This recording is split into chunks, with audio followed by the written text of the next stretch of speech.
Hello.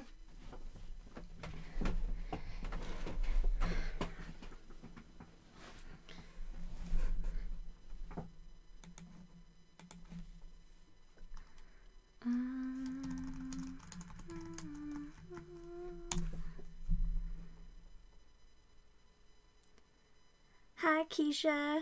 Hi, Judith. Hi, Kitty. Wow, you guys are all jumping in here so quickly. I'm impressed.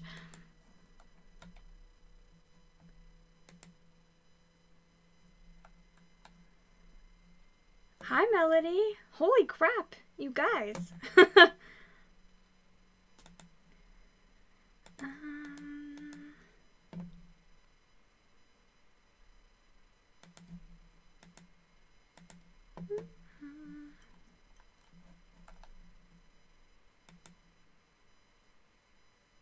Oh, I will tell him. Thank you. I agree.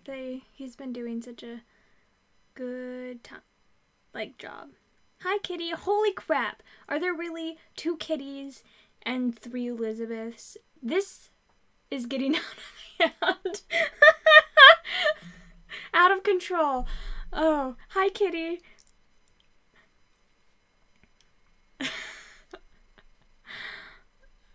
Yeah, he's been doing good, and it's okay. We'll survive. We'll make it work.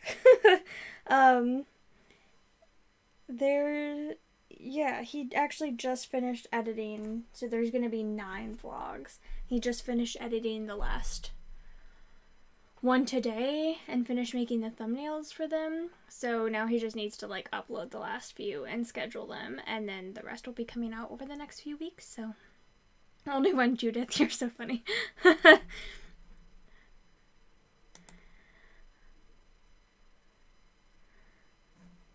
So basically, I'm in a slump right now, and I haven't read anything all week. So I don't really have a weekly wrap up to talk about because I haven't read anything. I've read 2 things.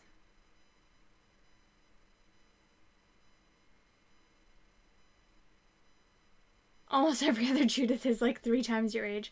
Oh my gosh, that's so funny. Hi, Bruna.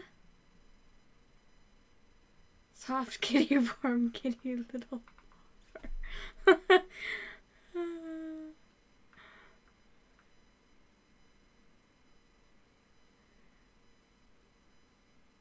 August is 2 months ago, though.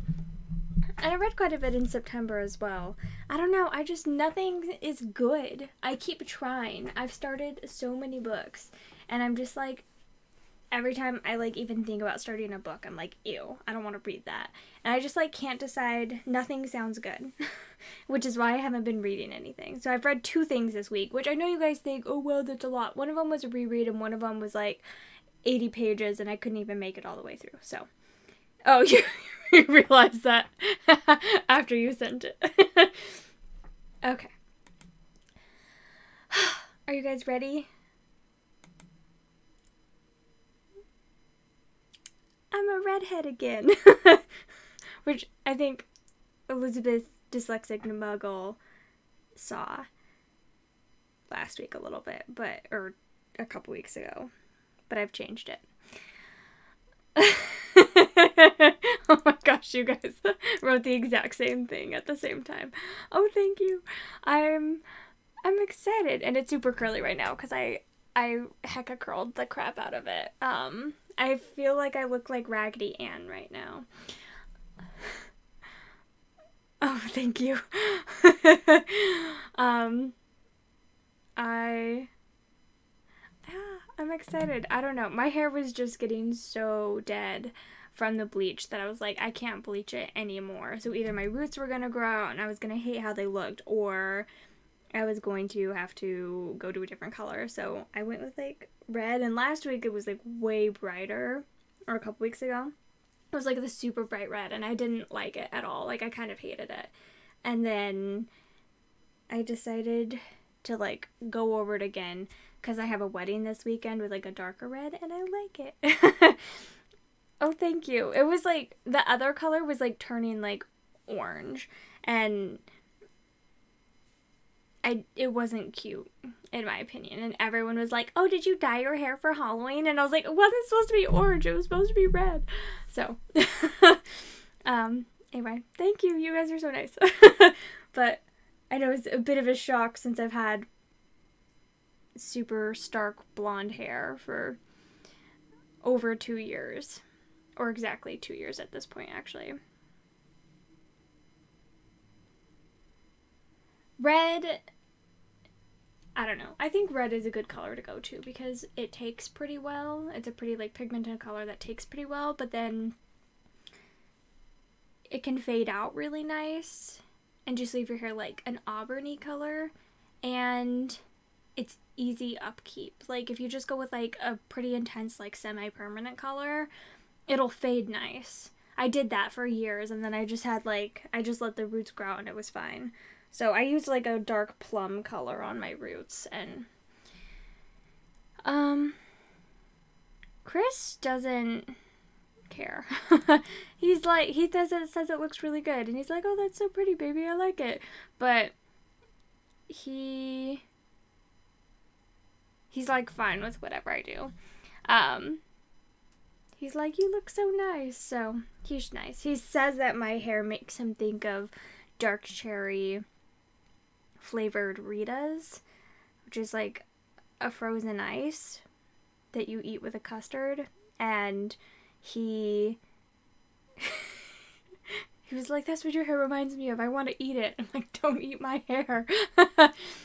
I don't know, I don't feel burnt out necessarily. I just feel like the books that I want to read, I can't read right this second for whatever reason. Like, I was waiting for a readathon, or I was doing this or that, and I don't know. I've wasted so much time on YouTube this week. Like, I've just been watching trash YouTube all week. It's not... I don't know. I don't even remember what I was just saying. I just totally lost my train of thought. Anyway, we'll see how I feel tomorrow, though, because I'm going to try again tomorrow. You've had copper red hair. You let it go for 3 years now because it was so damaged. I don't know. When I went red, the first time I went red back like 5 years ago, maybe 6. It's been a while. I didn't bleach my hair. I just like put it red on top and it like took really well. And then it just had like a reddish, it was either red or had a reddish tint for like the next few years until all the length grew out and I cut it all off. So anyway, I do have to say though, Judith, if you do ever dye your hair, I would consider not bleaching it, because bleaching your hair changes the texture of your hair so much. Nobody warned me how much of a texture change it was, because I had only put pigment onto my hair and I never stripped the pigment, and it's so much more upkeep than if you're just depositing a color on top. And I know you have fairly dark hair, so I don't know how well it would take, but it would get a tint at least. And you could even try, I know L'Oreal has a line that works really well on pretty dark hair. There's a line of like reds and like maroony purples that they have that are really pretty. That you don't have to bleach your hair before, like they're meant for dark hair. They sell them at Sally's, and I know those work really well, so I would try going with something like that, where you don't have to like bleach your hair first, because it changes it so much. But if you can get something that will like fade out well, I think it's okay. I mean, I did that. I had red hair for a bit, and I didn't upkeep it at all. I did it like once and then didn't upkeep it at all, and it faded really nicely. But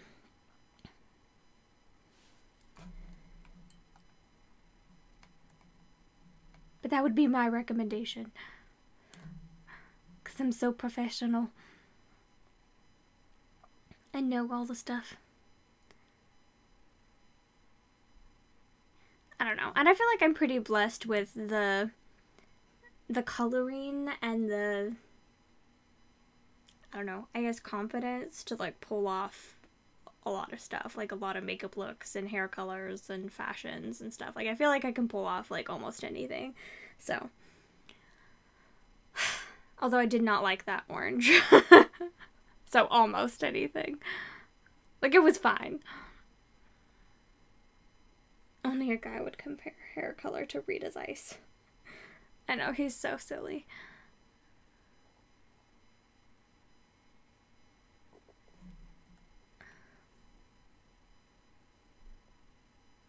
No reading thus far. Yeah. I don't know. And sometimes you just have to be kind to yourself and not force yourself to read, which is what I've been doing. I've been listening to audiobooks a little bit here or there when there was like, it wasn't appropriate to watch something. So that's what I've been doing it, but no actual like hardcore sitting down and like listening to as many audiobooks as I can has happened, and that's okay. I'm trying to be nice to myself about it.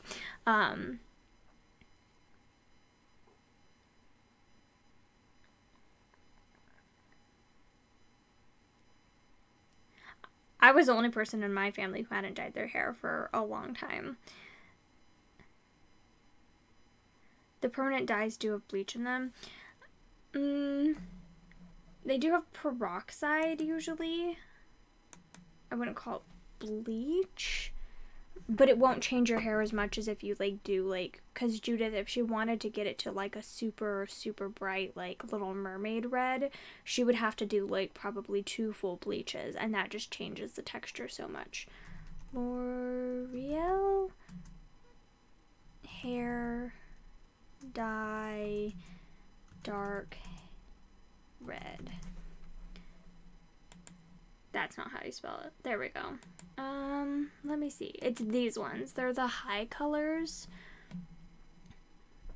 I know these work really well, and I've had a lot of customers tell me that these worked well for them. And they're designed for dark hair.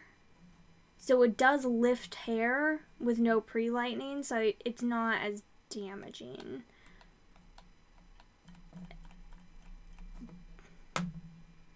And it also, like, it depends on, like, what level of peroxide you go with as well. Like, don't get a crazy high peroxide level because you will fry your hair.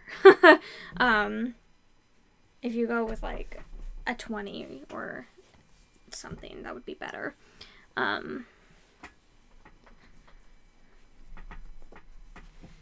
Nice, Bruna. I thought you didn't listen to audiobooks. What have you been listening to?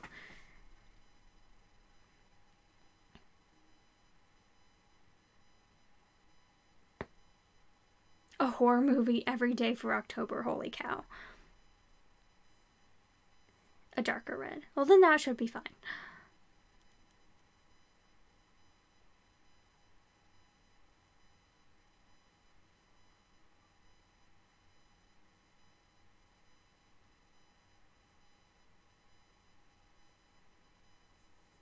Yeah. That's why, I don't know, having a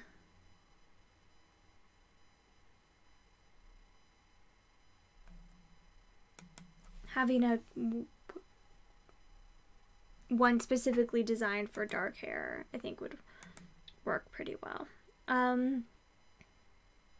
You don't even watch a horror movie a year. Same. I don't think I've watched a horror movie. I mean, I watched Stranger Things, so a horror TV show, and I think I watched that horror TV show that was like really, really, really stupid with Ariana Grande in it. like years ago. So I watched those two. That was like super like campy slasher horror ridiculousness. So I watched those two, but I don't think I've actually watched like a horror movie. I think I've only seen one, and it was like 9 years ago. Whew, it was a while ago, and it was at a friend's birthday party, and I really didn't have a choice. So I guess I've watched two. I don't know. Does something like, what's that Audrey Hepburn movie where she's blind? Does that count as a horror movie? Because I've seen that as well, but that was also like 10 years ago, and I hated them both. And the one that I watched was like, it was probably really stupid, but I don't like horror movies.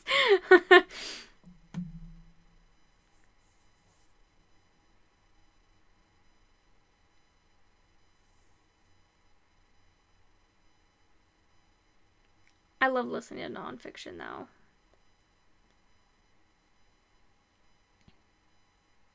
Scream Queens, yes, that one. I think I watched most of the first season. I don't know if I got all the way through the first season. I might have. It was interesting. Does anyone mind if I spoil Scream Queens? Is anyone that hasn't watched it who wants to?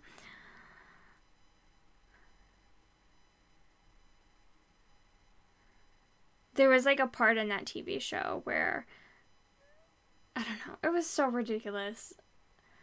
But there was like a part in one of the episodes where, okay, I won't say it then. But it was interesting. It's just not for me.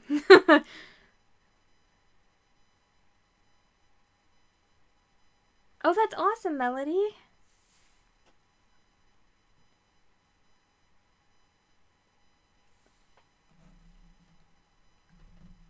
That Dawn game on Steven's channel. I did watch Christopher play The Last of Us.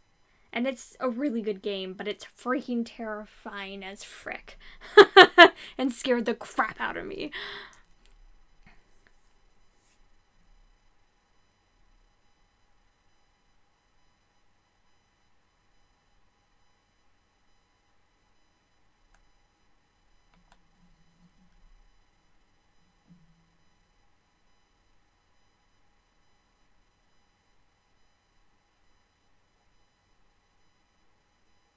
You guys are so funny. You see the unicorns in the back. Yeah, there's a lot of them. You can't even see some of them that are down here.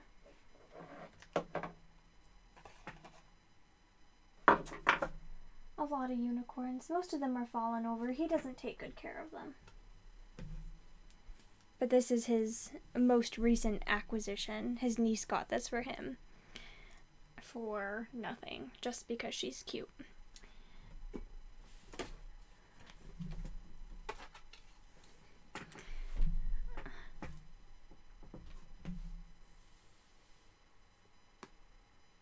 Yes, all the unicorns I got him.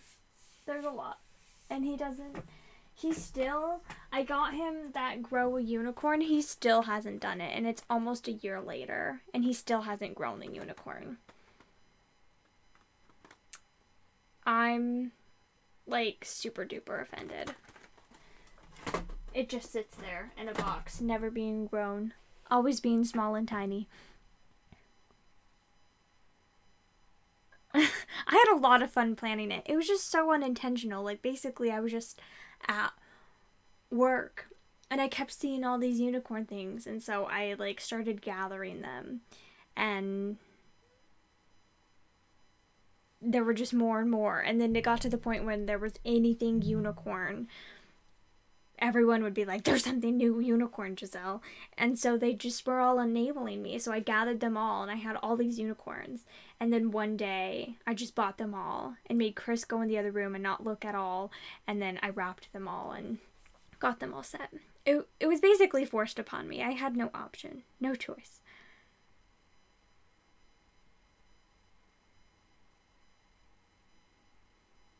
He ain't never gonna die.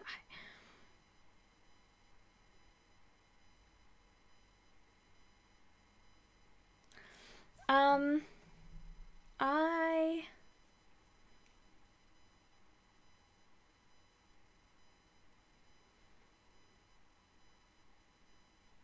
have never seen like any of these movies. I have an idea of what you guys are talking about, but only from like pop culture. No clue, no desire. And it's like I really love Stranger Things a lot. Like, definitely a favorite TV show. That TV show is phenomenal. But so I see that and I think, oh, maybe I'll like something else similar to it. And I'm like, no, because the appeal of that to me are the characters and the writing. It's not any of the supernatural elements or the horror-y bits or even the 80s elements. So I should just stay away from everything.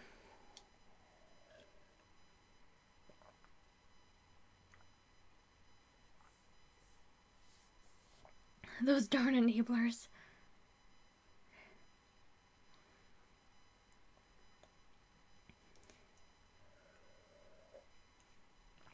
And it still happens when they see unicorn stuff. I actually have some stuff that the gift buyer is actually going to order in for me at the store that are unicorn themed for myself. And they haven't come in yet, but she's going to order them and I'm pretty excited. They still enable me. I'm like, will you please order this for me? And she's like, oh yeah, no problem. Here, look through my catalog and see if you want anything else. I'm like, oh, thanks. I know, season 3 till next year. And they say, like, it's supposed to be summer. That's like a year away. It's so sad.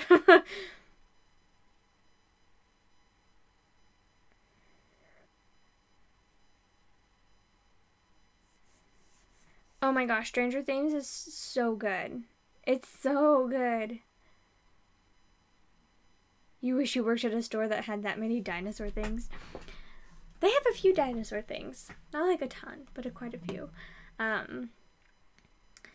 Okay, so the two things, let's just get them out of the way. The two things that I did end up reading this week is I reread A House in Many Ways by Diana Wynne Jones that covers Puny, goodness knows why. This is the third book in the Housemaid Castle series. I really like this book, but I don't know if it will ever like be a 5-star book for me, but I would still consider it a favorite even if it's not a 5-star book. And I was thinking, oh, maybe rereading this, it would make me give it 5 stars this time. And I don't know if it ever will be, just because I freaking hate Peter so much. Peter's a piece of crap. I hate him, I hate him, I hate him.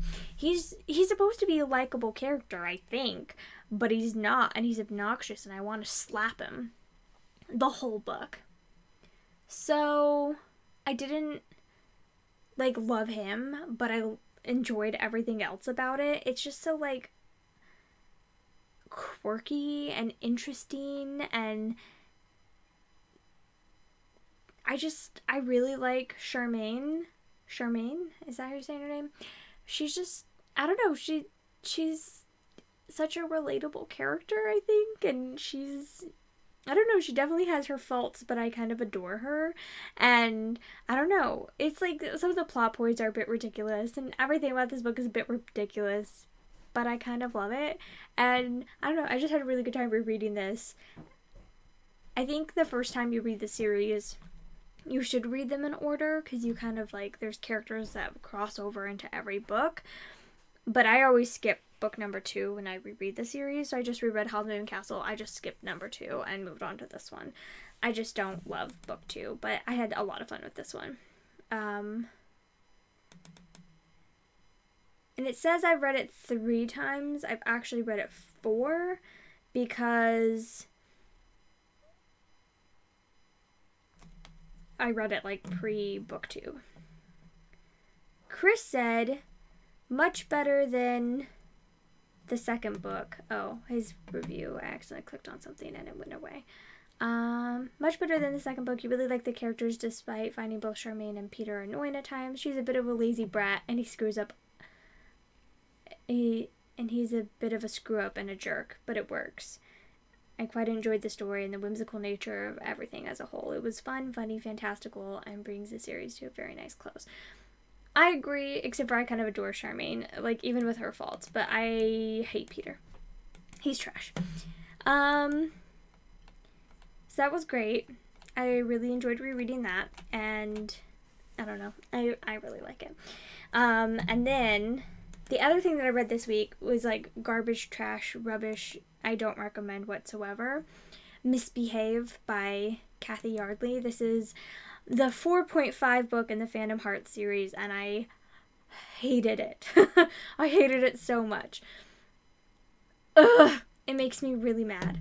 I'm the only person that's written a review on it, and the only person that's given it 1 star. But I'm right, and all these people are wrong. So basically this follows another of the characters from the TV show Mystics, and it's about one of the girls in the friend group, Mallory. So it's, I don't know, I just, So basically, she, like, hits him whenever he says something that annoys her. And not just, like, a light tap. Like, oomph, like, really hard in the stomach or in his balls. I don't love that because, you know, it's just a little thing called abuse. And I don't think just, like, casually putting it in there and never addressing the fact that she's being abusive to the point where when he's about to tell her something that he knows she isn't going to like to hear, he physically steps away from her and thinks, I need to get away from her so she doesn't hit me when I tell her this thing. That's not okay. I don't know. Oh, Books and Lala just went live. I don't blame you guys if you ditch me to go watch her. Lala's awesome. Anyway, that's how, I don't know. I really, really, really, really hated it. Yeah, that's how I feel. That it's just like, I don't know. And like, I get it. We all grew up in a time where girls hitting guys was a form of flirting. And I don't know if that's how it still is with the teenagers, but that's definitely how it was when I was, like, 10 years ago when I was a teenager. I remember, like, being at a dance with some friends of mine, and a girl literally, like, slapped another guy across the face for no reason. And then they, like, dated for, like, 4 more months. And I'm like, what the frick? And I know I did it, too. I used to, like, hit and smack and punch guys, like, in the shoulders or whatever, or on the chest, as a form of flirting. And it's not flirting. It's just you being terrible. And I don't know. But like, we all grew up in a time when that was like normal and acceptable for females to do. But you're right. If guys ever did that to us, it would have been like the end of the world. And I don't know, like, it was never addressed that her assaulting him was an issue. I mean, I gave up half an hour from the end of this book, so maybe it was addressed at the very end, like, oh, please stop hitting me. But for the rest of the book, it was okay. And I just, like, got so mad that I had to stop. Also, I feel like it's kind of like a cop-out if you're gonna make your character bisexual and then have that be the plot point of the book. is that like, oh, I can't be with her because I think she's a lesbian, but nope, it turns out she's bisexual, so just kidding, we can be together at the end. Like, that's such a stupid plot point, is to make your character bisexual, and that's like the reason of the plot point, is like, that's the whole pivot of the story. Like, this story wouldn't even exist if she wasn't bisexual and he thought that she was just a lesbian. That's the whole plot point of the story, and I feel like it's a bit of a cop-out as well, is like making your character bisexual and then just have them end up with somebody of the opposite gender anyway. It's like, why are they even bisexual in the first place? Oh, right, the only reason they're bisexual is for the plot, so that it takes them a little bit longer to end up together. Like, it's just stupid. I hate it. Like, it just feels like such a cop-out. I haven't read Beautiful Disaster. I agree that I probably will think it's really problematic if I ever read it, which I probably won't. If I run out of books to read, I guess I would, but I don't know. I've really been thinking more about what I'm reading since I read I'd Rather Be Reading. Since I've read I'd Rather Be Reading, it really has made me like question more of like what I'm spending my time reading and what are good books. And it's like, which is kind of why I haven't gotten into anything recently, that I haven't been in the mood to read all these books, and I haven't been forcing the issue. I feel like normally I would like force myself past and be like, just try it, force yourself through. But one, taking the time to like let myself feel like reading again is a good thing to do. And I don't know, it's okay. It's not the end of the world. I think my Goodreads goal is like 25 books ahead or something, so I'm fine.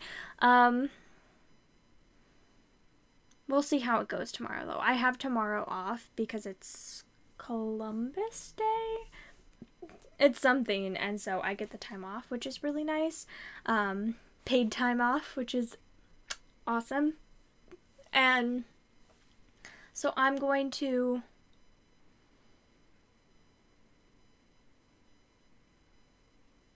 try to read as much as I can tomorrow, and hopefully that works out. But that's everything I've read this week. Let's talk about what I've watched. So,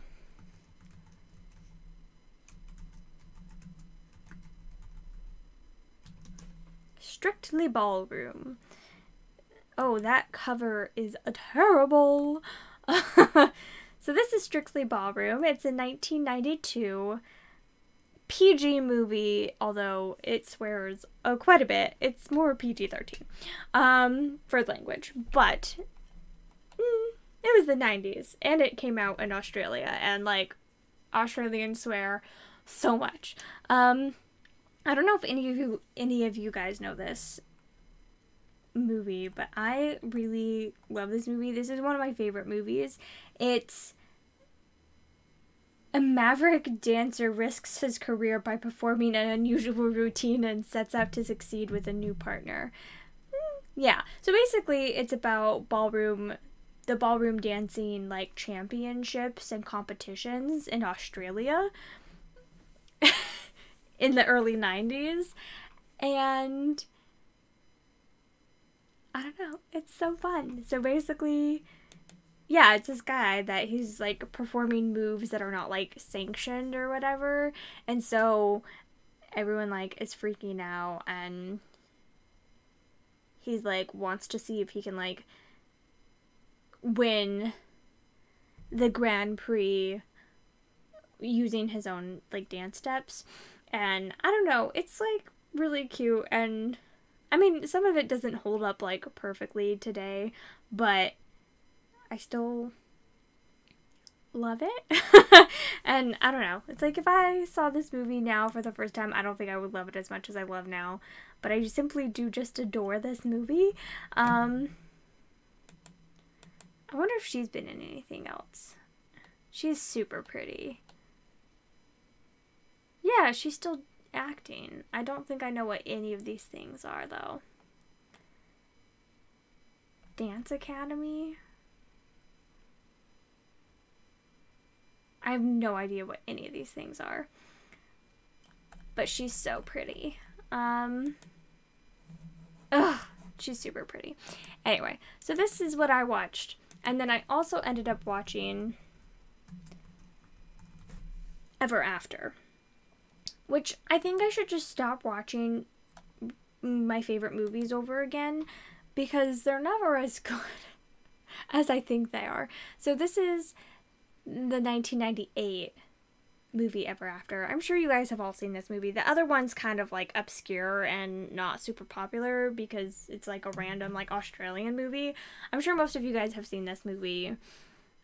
It's not great. Which is sad because I loved this movie growing up. I loved it so much. And I have seen it like so many times. Our old movies. Muriel's Wedding and Looking for Alibrandi. Lisa's Stitching and Stuff. I don't know if you've ever commented hi, but I will definitely look those up. I don't know a ton of 90s movies that are Australian. The only reason I know Strictly Ballroom is because it came on cable and my mom like ripped it and, and recorded it with the VCR, and then we just like kept it forever and like watched it a ton. Hi. So I don't know like a ton of movies from that time period, but I don't think I even realized you've been watching the vlog updates. Oh, awesome. I don't even think I realized Strictly Ballroom was even Australian till I was like 16 or something. Like, I don't think it ever like clicked with me that my child brain that like, wow, they have Australian accents and that it literally says like Australia everywhere and everything like that, and the way that they speak is like Australian, like their slang and stuff. It like took me so long to get that. And then I remember watching it when I was like 15 or 16 and I hadn't seen it in a few years, and I was watching it and I was like, sorry, that was really loud. Like, this is Australian. What the heck? So anyway, Looking for Alibrandi is a YA from a YA book. I've never heard of it before. It's PG-13 adult scenes. Princess Di's Wedding and ABBA, and it's super funny. I will definitely look them up because I really enjoy Strictly Ballroom and I would like to try more things from that time. You tried your method for weekly reading planning video where you write the pages and you want to read in each book and them. And it tells you the amount of pages you should be reading. Did it work for you? The accents didn't tip you off. Apparently not. I think I was just a dense child. I just never thought about it. And then watching it, like, once I was, like, a little bit older, I was like, oh, this makes so much sense now. Like, I just didn't pay attention enough. But I really enjoyed it. I rewatched it today, and I was just like, every time they would start dancing, I would just, like, stop whatever I was doing and was like, I love this so much. And I love the music from that. Like, some of the songs in that, whenever I hear them, like, time after time and stuff like that, like, whenever I hear that song, I just, like, get, like, so nostalgic for that movie. I'm like, I love this so much. Did anyone see that Netflix movie, The Kissing Booth? I read The Kissing Booth when it was on Wattpad, like 8 years ago or something. Like before, I think it was like right before it got picked up to be a book. I read it on Wattpad, but I haven't seen the movie.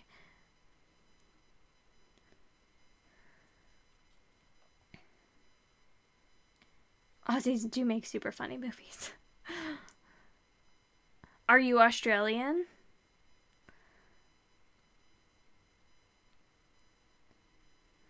Set it up.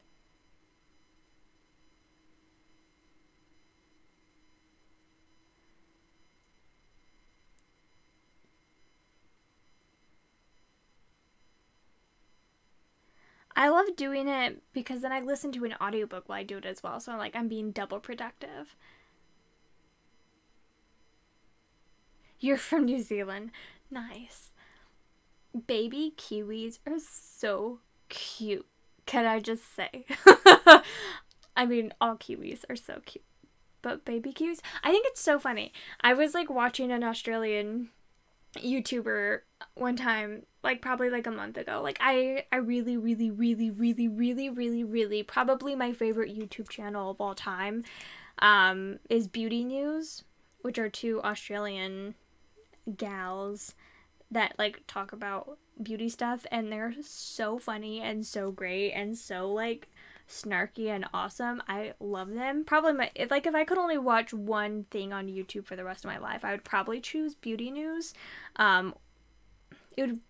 They have their own individual channels as well, and I watch both of those as well because I love them. It's Kat and Haley, and Kat has her channel Kitsch Snitch, and then Haley has her channel Just By the Makeup. I think that's what it's called. And they have a collab channel, Beauty News, and I love them. And I was watching one of them, and she was and Haley said something. She's like, "Oh, it looks like a kiwi fruit." And I was just stopped, and I was like, that's such an Australian thing to say, kiwi fruit. No one here I've ever heard say kiwi fruit. We always just call them kiwis because kiwi, the animal's just not a thing here. And so kiwis are the most useless birds ever. They're so stupid but adorable. I remember I went down a rabbit hole a few months ago, and I was just watching kiwis running around, and I'm they're so pointless. They don't even have wings, but they're so cute. I don't know how they are still alive. They're so useless. I love them. I hope I'm not offending you. They're so great. Anyway, that was a big tangent, but Beauty News is my favorite YouTube channel ever. Yeah, and it's totally the opposite here. That's so funny. I remember hearing her say that, a kiwi fruit, and I was just that's so Australian. Oh yeah, totally useless, but so adorable.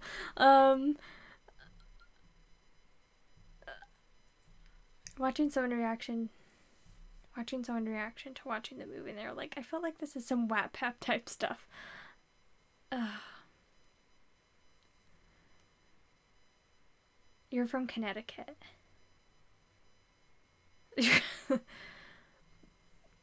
Connecticut.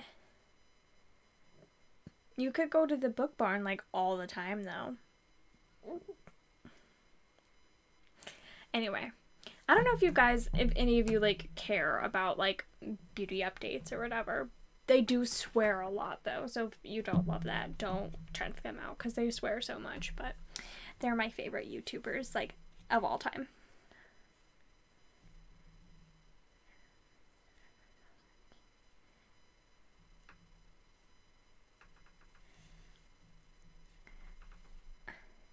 I feel so many people in the northern hemisphere are just so uneducated about stuff in the southern hemisphere, and people in the southern hemisphere are way more on top of everything than we are, and way more aware of things that we are.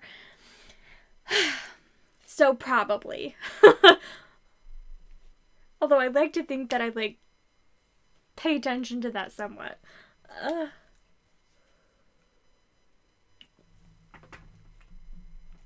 Anyway, big tangent over. Ever After. The plot holes in this movie and the plot conveniences in this movie just make no sense. So many of the things in this, I was just why? Why? I don't know. It was almost heartbreaking watching this because I love this movie so much, and rewatching it I'm wow, this is kind of terrible, but I still kind of enjoyed it for the nostalgic aspect, but it wasn't good. I'm sorry if any of you love this movie and I'm trashing it. Someone once asked you if you have a pet monkey. A Christmas Prince on Netflix next. I feel I've probably seen that. My mom If it's, I don't know, if it's a little bit older, then I've probably seen it because my mom likes watching a lot of like fluffy Christmas movies on Netflix.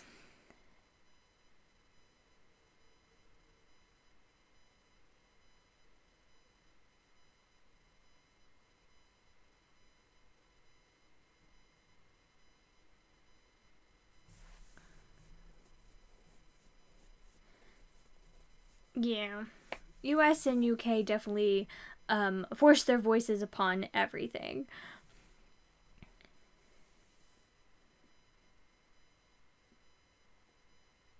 You keep up with the beauty community as well. Um, I don't really like Laura Lee. I mean, I didn't keep up, I don't know, I didn't watch her video. I've watched people making fun of her video and got a kick out of that. I don't know. The things she said weren't exactly great. And I just think almost that she deserves what she gets if she's gonna say stupid racist crap like that on the internet if you have millions of followers. Like, I don't know. But I feel like this is just gonna go away and get like swept under the rug as well. Like, same thing with like what's her face saying the N-word. Where it's like nobody talks about that anymore, but that like totally happened and was like everybody just like was like, oh, it's fine. I don't know. But I don't really care about her in general. I don't know. I don't watch a ton of like beauty YouTubers, but I love like makeup products, which is why I really enjoy watching like Kat and Haley, because they're not like in the drama as much and they'll like talk about it a little bit if it's like prevalent, but it's not,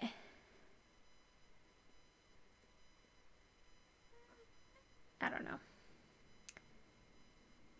It's not just them strictly doing reviews all the time. It's mostly just about them to like talk about new releases and stuff. But then sometimes they do reviews and I do watch those just because I love them so much though. I'm not with YouTube gossip either. Like, I find out about stuff so much later than Christopher, and he's like, how did you not know that? Like, I swear, that boy. And because I have a picture of Ever After up on the screen, everyone's left. There's literally 5 people left in here. I think that's so funny. Everyone's like, yep, this movie sucks.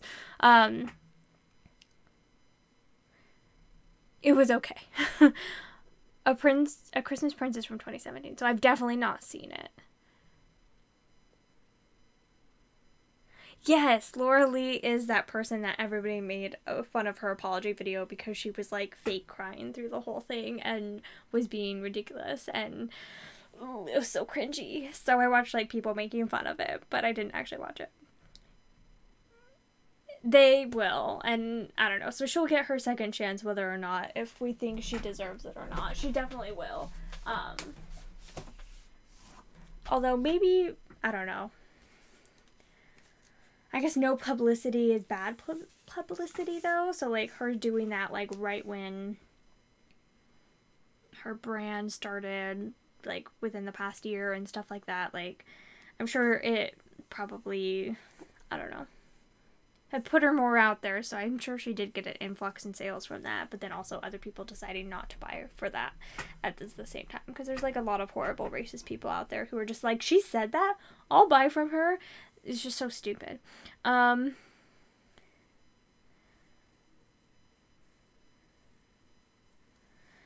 not seen it or watched it.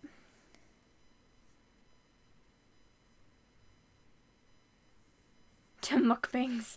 I don't know. I'm kind of all over the place as well. Some of the things that I get recommended are just so random, but mostly in the beauty community, the only people that I really watch, there's like maybe like 4 or 5 people that I watch. I really love LS. LS is probably my other favorite. And she's like the only person that I watch like pretty consistently who like actually just makes beauty videos.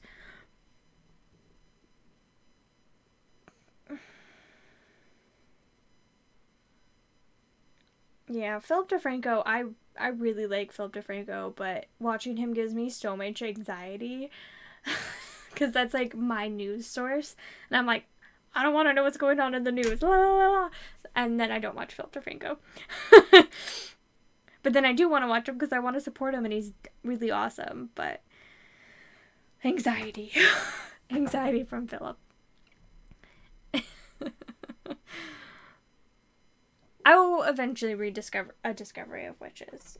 But anyway, so Ever After, there's just so many like plot holes and ridiculousness, and like the first time that they like pull out her dress to like look at it and stuff, and she like feels guilty and is like, oh, like we just pulled it out to air it out for you so you can go to the ball. And it's like, lady, you have already proved yourself to be like heartless and terrible. You sold a man into like slavery essentially because you needed to pay off your debts, and you've done all these horrible things, and you're worried about like hurting her feelings by taking her dress from her. It's like so many of the things and the characters just make no sense, and the lines are so cheesy, and everything about this was just so cheesy, and so much of it was so uncomfortable. And they take Leonardo da Vinci, who's like the most wonderful, amazing, incredible human in the whole world, in all of history, and I love him, and like this is like my favorite book of last year, and I'm like obsessed with Leonardo da Vinci, and they make him a character, and they made him say the cheesiest things. It was so painful to watch this, but yet enjoyable because of nostalgia factor, and I don't know what is life. So that's how I felt about this.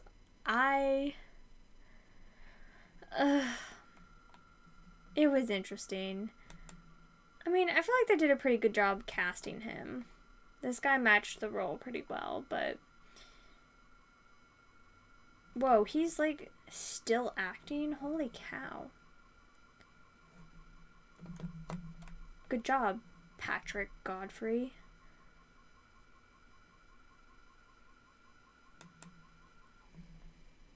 He's in his 80s.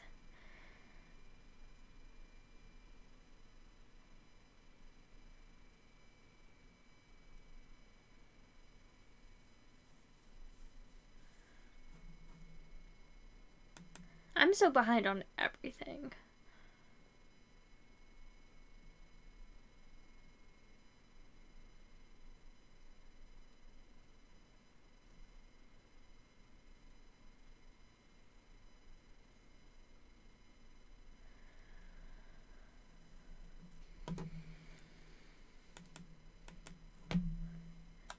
Your sister's always on you about stuff.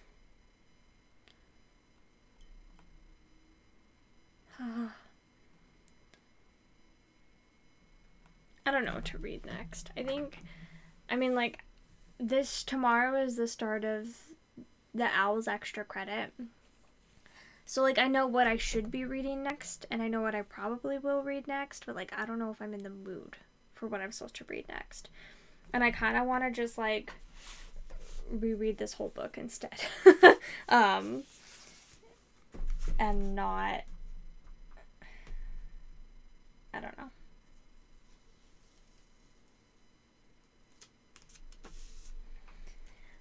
Not be anything productive at all. I've seen like maybe the first half or 3 or 2/3 of it or something like that. I've seen a lot of it, but I never finished it. But it's really good. It's super intense. It was giving me a lot of anxiety. I had to stop watching it.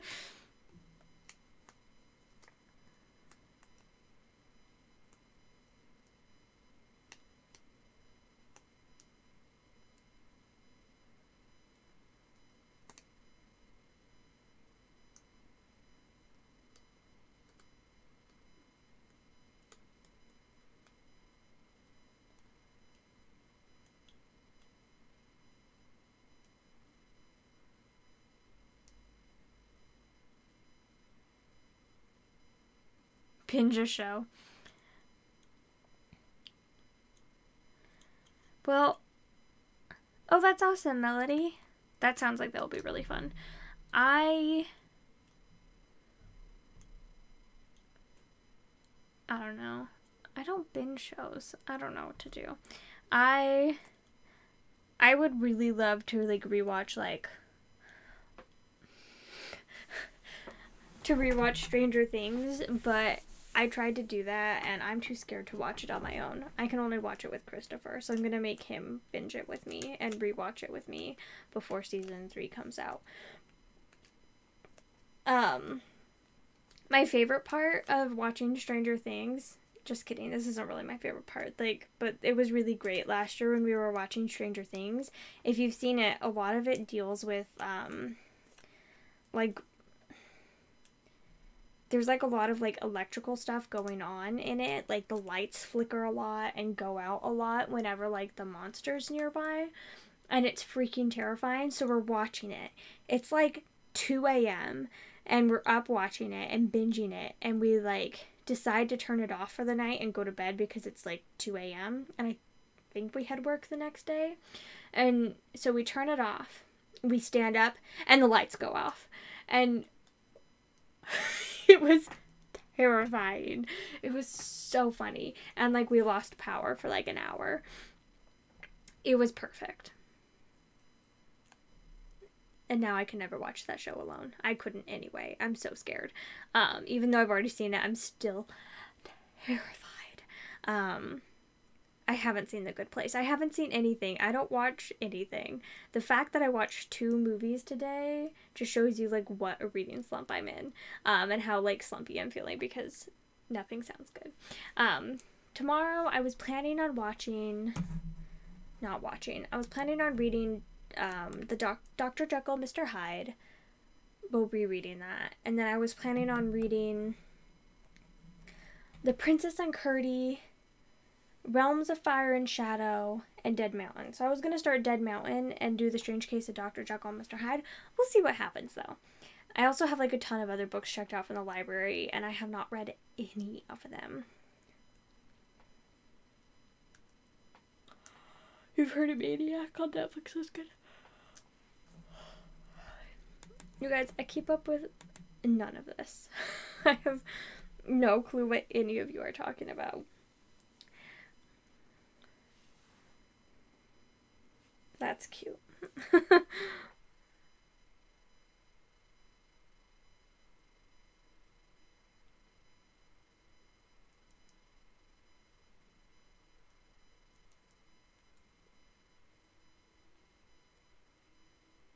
I am in my 20s. I'm 23. Why do I just act so mature? Is that it? You're like, she must be in her 30s. Hi, Diana. Thanks. I'm enjoying it. Oh, thank you.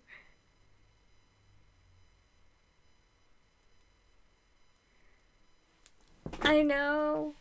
I mean, I've definitely binged Netflix before. I just feel like I get frustrated with everything. I feel like everything that I try to watch, I'm always like, after like 2 episodes, I'm just like, I'm so done with this. I feel like the only thing I could really binge would be rewatching all of Phryne Fisher, because Phryne Fisher is my favorite TV show of all time.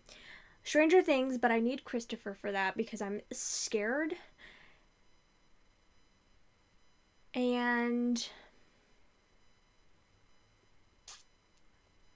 I think that's it. Everything else like annoys me after like 2 episodes.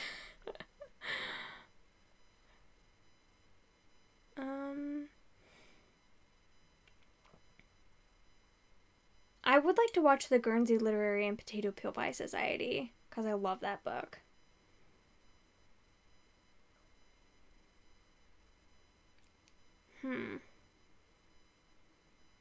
But nothing else like calls my name.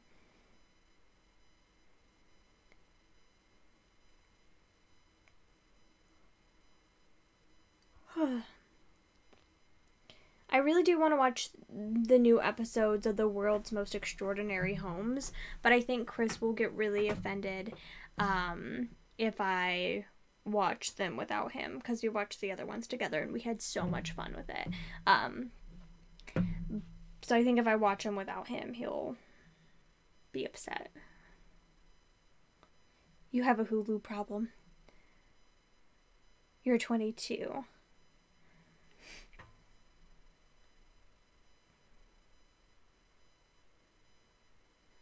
Due to a family member having a terminal health issue, I'm going to keep it a natural color.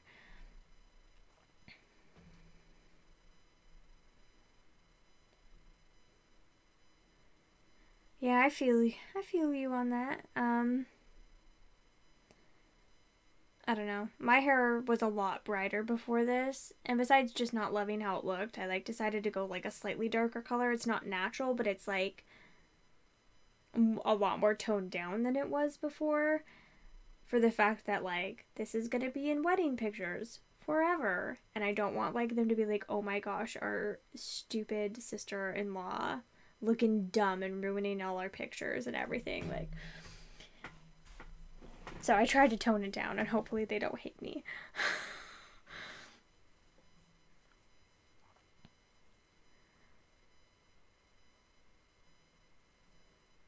The new season of the British baking show.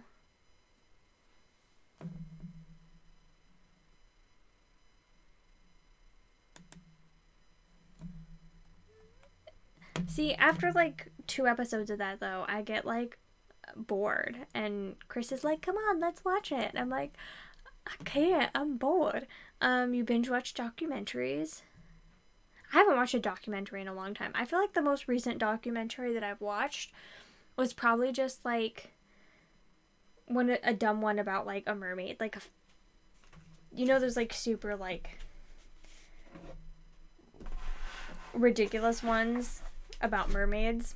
I probably watched all of those. I will watch anything with a mermaid in it. I might rewatch H2O Just Add Water. I was obsessed with that show when I was in high school. That's another Australian show. You've been binge watching The Good Doctor. That does look interesting. I would consider watching that for sure, actually, because it looks good.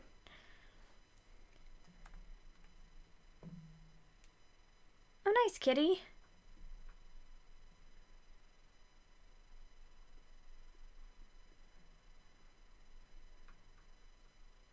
Not nearly as bad as your book problem, though.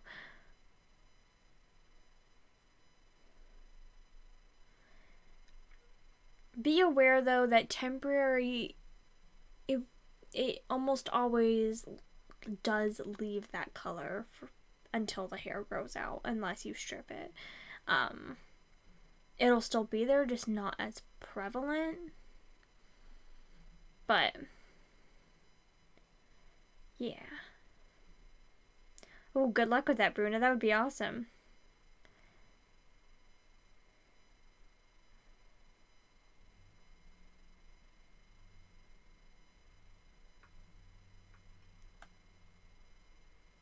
Shelby Foote, didn't she write that big book about the Civil War? Yeah, she did. Is there a documentary series about it as well? Ruth Goodman's Victorian Farm is on YouTube. Shut up, Diana. No one asked you. Probably because I will probably look that up and watch that tomorrow. Dang it. Ooh.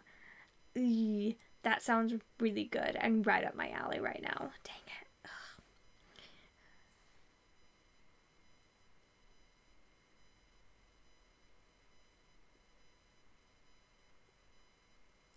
Melody, if it's from 10 plus years ago, I've probably seen it. Or even 5 plus years ago, I've probably seen it. I'm mermaid trash. Sometimes I just go deep diving through YouTube and watch anything about mermaids whatsoever. And I watch the most stupid junk. And I eat it all up because I love mermaids so much.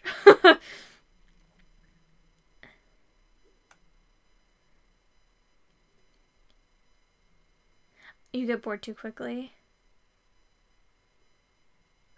I'm not a Gemini. I'm a...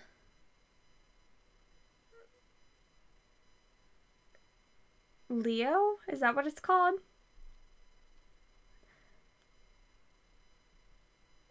The lion thing? Is that Leo? Early August, late July? That's what I am. I don't know. I don't know anything about astrology whatsoever. I have read my sign, like the description for it, and it does not match me at all.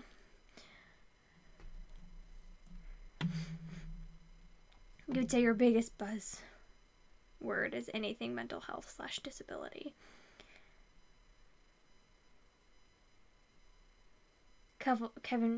Ken Burns' Civil War series on Netflix. I do own one of her books. I own the second book in her Civil War series, but I need to buy the first and third one. I've never read A Gone with the Wind. It stars Josh Groban. I didn't know he acted. Okay. I need to send that to my sister and be like, have you seen this? She used to sit on me when I was younger and make me listen to Josh Groban because I hated him so much. Just because she would sit on me and force me to listen to him, which is why I hated him. I like him now. Shelby Foote is a guy and his southern drawl is lovely. Okay, the more you know. I thought it was a girl. Okay. Well, I have the second book in his series, and I need books 1 and 3. Did you watch the H2O live version or the cartoon version? The live version. It was the only version that was out when I watched it. And like I watched it in like 2011 maybe? Is it that old? H2O, just add water. Yeah, so I watched it in like 2011, like right when the show finished, or maybe 2010 is when I watched it, like right when it finished. I don't think the other one was out yet, but oh my gosh, what's her face? What is her face? Ricky. Ricky was my favorite, but Cleo makes me want to smash someone in the face. Cleo is so obnoxious and she's such a bad actress. Oh my word, she's so bad. But I ate it up because anything mermaids, I'm trash for. Leo. Okay, that's a Leo. Alright. Is it Lily? Hi. Or is it Lily? Lily.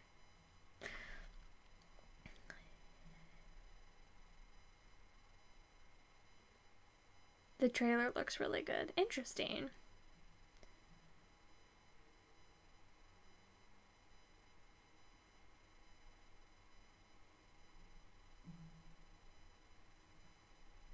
Lily. Okay. Sorry. I'll try to remember that. Not that it's a difficult thing to remember, but I just suck. They should, but the old ones are back on. Although, I'm sure... The Worst Witch. I don't know what you're talking about.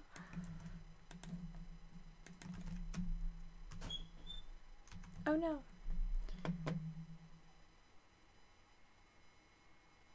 I don't know what this is.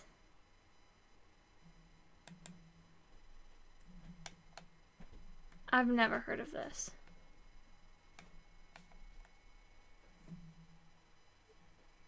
Oh, it has Tim Curry in it. Oh, good old Tim Curry. You know what that kind of makes me want to watch? I kind of want to watch that, like, Alice show that came, like, that mini series that came out, like,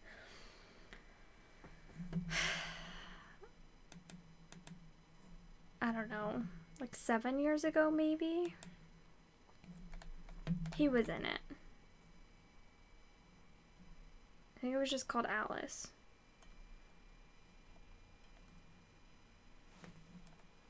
I don't know why I'm not seeing it. Oh, there it is. Oh my gosh, not 7 years ago. 9 years ago. This is so this is so old. I kind of want to rewatch this. I was trash for this when this came out as well. I was like obsessed with this. And Andrew Lee Potts, I was obsessed with him. I was like, oh my gosh. It's like he is beautiful. And I was like so in love with him. Like, I'm not the person to get like celebrity crushes or like crushing on characters, but I loved his rendition of the Mad Hatter. I was like, this is beautiful. He's beautiful. Oh jeez.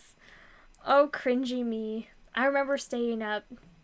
I was at my grandma's house when this came out, when this aired on Sci-Fi, and I was, because we didn't have TV, but I remember getting to watch it on hers, and I watched like, I was caught it over like 3 or 4 days while they were playing it, and I caught it multiple times and like was able to put it all together, and then I went home and I watched the whole thing, and then my friends bought it and then I borrowed it from them and I watched the whole thing again, and I was like obsessed with it.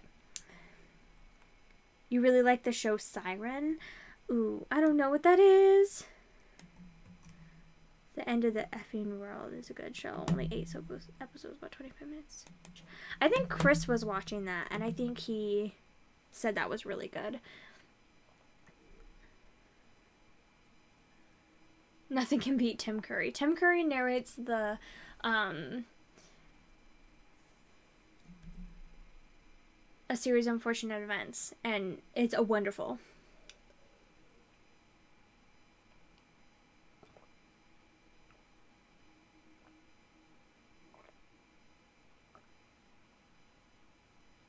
Oh my goodness. The end will leave you mad. Oh, good. Alice was so good, you wanted more. See, the Mad Hatter is really good in that one. Like, that's probably my favorite live adaptation of him. Oh my goodness. I was, like, so obsessed with him. And then, also, I found probably my favorite song of all time. I don't know if it's still my favorite song, but it's definitely, like, probably in my top 3. Sink or Swim. And I found that song because I was watching up, like, people, like, putting, like, clips together of the TV show with Alice and Hatter, and I watched, like, a bajillion of those, and one of them was to that song, and that was, like, became, like, my favorite song of all time, and I still love that song.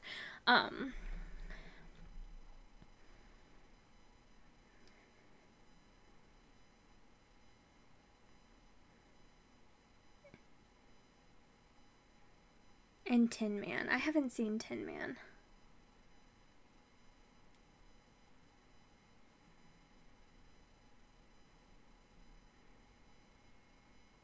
You recorded the show on a CD.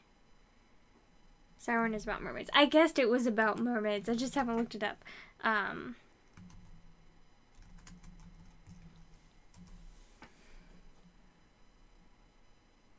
Oh, I remember when, ooh, that has a really good Rotten Tomatoes score. I remember when, right before it came out, I remember, like,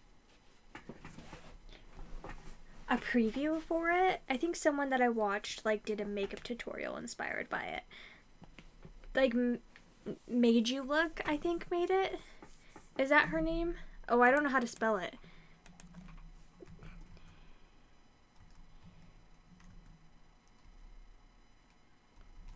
Is that how you spell it? Made You Look?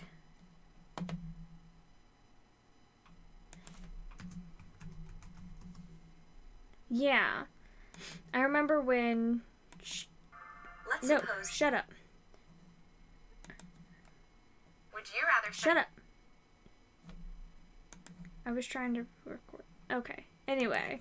Yeah, she did a makeup look inspired by that. And I even thought about watching it when it came out, but then I was like, I don't have any way to watch it, so I'm not gonna. But maybe I'll dig up a way to watch it.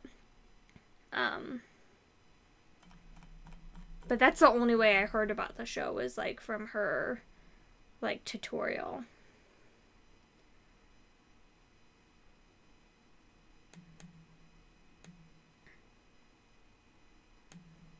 Anyway.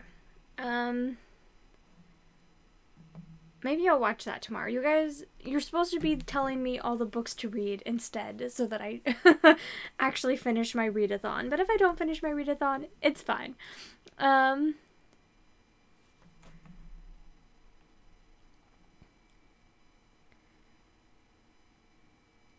7.3. 10 Man. I need to read The Wizard of Oz again because I have not read that book since I was like 7. It's just been a few years. Andrew Lee Potts used to date Hannah from the S Club's 7. I have no clue what that is.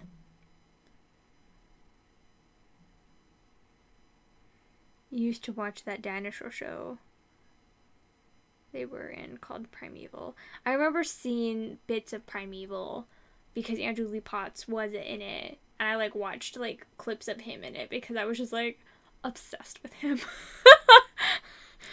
I truly think he was the like only celebrity that I like ever got like really, I mean, and by really obsessed I mean I watched like clips of him in things that I didn't care about whatsoever because I just thought he was like really attractive.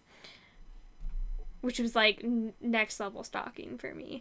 That show was awesome. You can't wait for the next season. Awesome.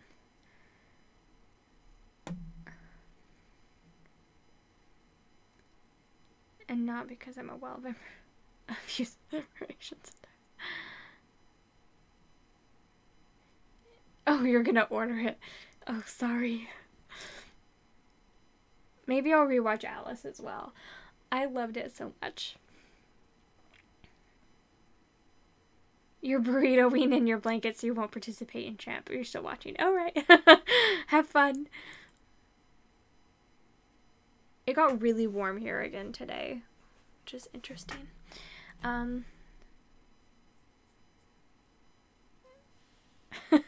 You're supposed to be doing research for a 15-page paper, but you're watching me. What is your paper about? I have no idea what S Club 7 is whatsoever.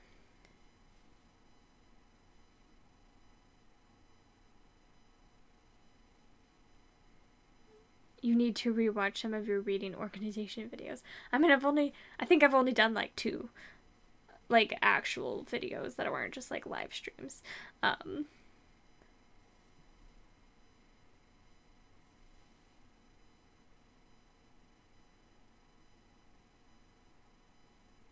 S Club. I have no idea what you guys are talking about.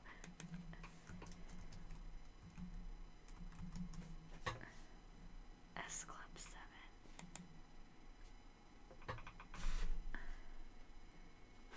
Created by a former Spice Girls manager.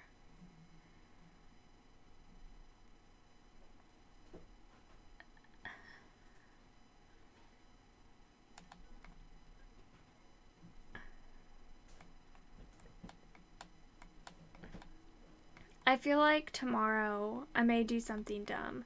I feel like tomorrow I may just like binge watch America's Next Top Model. Because I haven't watched it in a few years.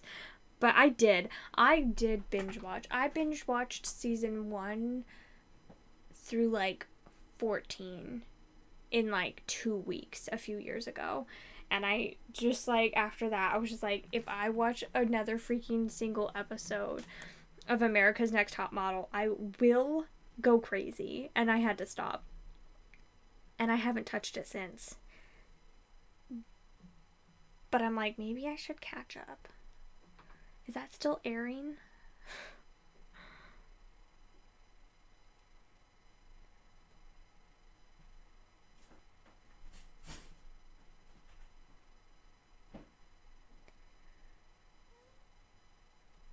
Oh, nice. a 15-page paper. I can't even imagine. That sounds like the worst torture.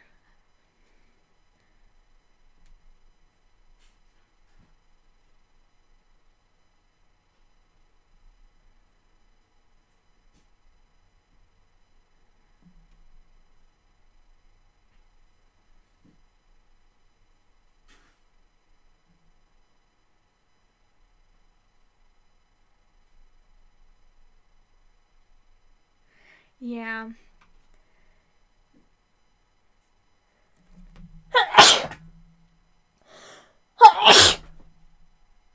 Excuse me.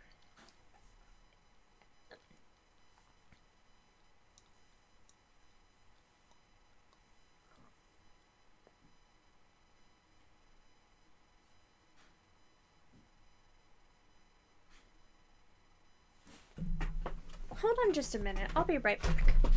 Thank you.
Okay. Ugh. I'm back.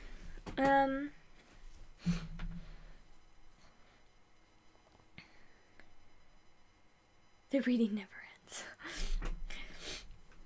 Interesting.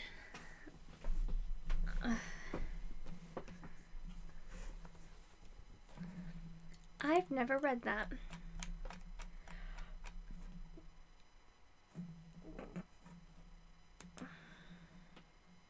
Interesting. Fashion choices are so interesting sometimes. And that's all I have to say about that.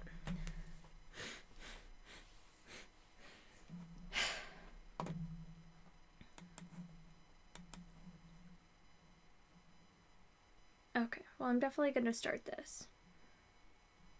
Dang it.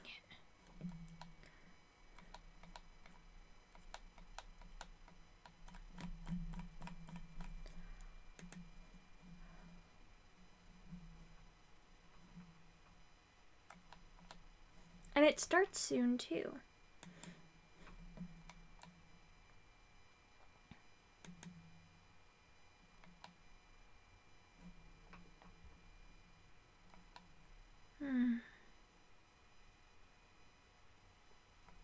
Like I said, I will watch anything mermaid. Although, I don't know if I've ever read a mermaid book that I've liked. Actually, no, that's not true. I did like The Tale of Emily Winsnap, but I don't know if I would still like it. I need to reread that, like, as an adult.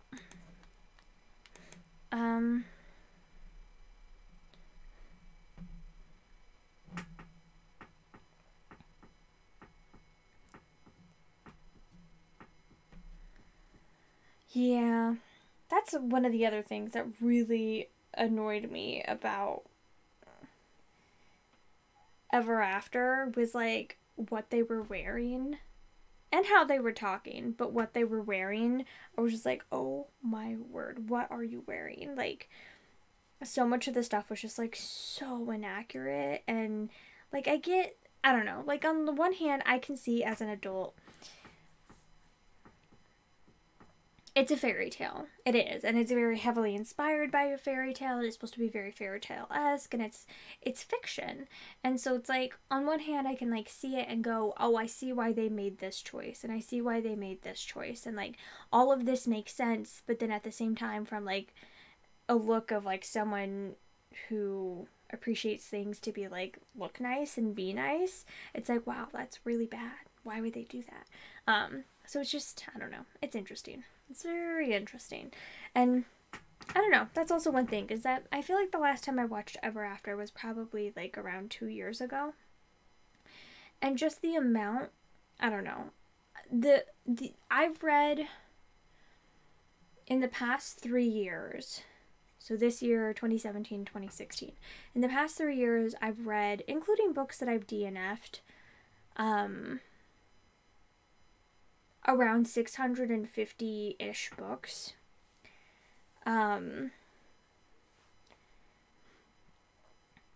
Which is a lot of books. And that's like including DNFs and short stories and picture books and stuff. But it's a lot of books. And just how much reading that much has made me grow as a human being in the past 3 years is ridiculous. It is. Every time I read a book, it helps me get to know myself better. And every time I read a book, it helps me develop my taste about the world. Even though I'm just like reading these fiction works and stuff, like it's developed me as a person so much. And it's like if I wasn't a ferocious reader, I know I would be such a different person than I am today, because I've read all these books and I've had all these experiences about things that I would never experience in my own life. Because I've read all these books and had all these experiences, I have so many more opinions, and I'm so much more clear about my opinions and educated about why my opinions are the opinions that I have and why they're actually good opinions, in my opinion. And I don't know, like, and so I was like looking at like Ever After, where like if I had watched this 3 years ago, I probably wouldn't have seen anything wrong with it, and I still would have loved it. And then watching it now and just like being able to pick it apart and still like look at it and be like, yeah, this is a form of entertainment, and yeah, this isn't like the best thing ever, but like it's not terrible, and yeah, I get that it's like a fairy tale and that they can do whatever they want, and I understand why in this time when, you know, Leonardo da Vinci's alive and he's like right before, like, I don't know, the Elizabethan era and stuff, like how they wouldn't want to be like totally accurate with like fashion standards of the time and stuff like that, because a lot of the things we look at now are like ugly, and if you're trying to make a beautiful Hollywood film, it makes sense that you wouldn't want to do this, and you wouldn't want to like put them in the same makeup that was fashionable of the day and stuff, because now we look at it, or we look at some of the things that the men would wear, and we're like, that's just stupid looking, and we don't want to experience that as like visual viewers. So like I get it from like a standpoint of that, but I can also look at it critically and go like, this just is not good. And I don't think I could have done that 3 years ago. I know I couldn't have done that 3 years ago. And now I can, and it's all because I read. Anyway, it's very interesting. Sorry, let me go through. I have not read Teeth.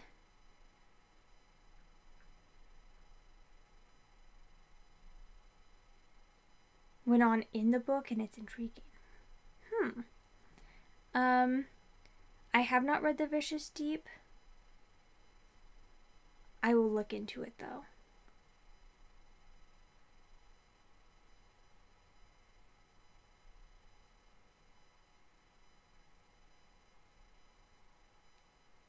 I don't know. Yeah, it's totally true, Lisa. And it's just like, so much of it just like has not aged well whatsoever. Oh, Good night, Melody. I know. It's getting late. Thanks for staying up and chatting with me, though.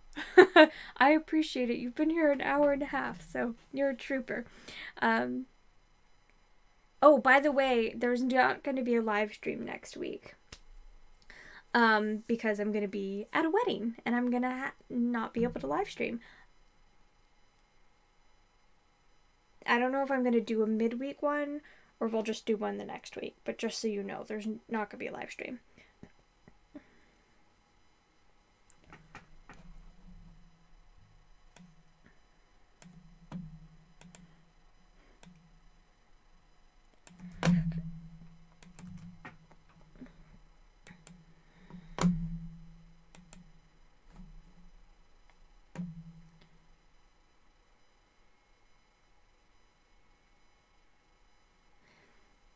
And that's, I don't know. But then at the same time, it's like I do feel that about some things. And I'm like, oh, I don't even want to watch this or read this or whatever again since I loved it when I was younger. But then at the same time, like, if I'm going to claim something to be good, I want to know that it's good. And that, like, plays into a goal that I want to make next year. A lifelong goal of mine from now on. I think I want to be is that I want to have read all my favorite books within the past 5 years so that I'm aware and realize if they're actually favorites. Like, I don't want to say a book is my favorite book and then not have read it recently, so I can, like, actually say if it's a favorite, because looking at stuff that I read 5 years ago, I'm like, what kind of taste did I have? I don't trust my taste. Anyway.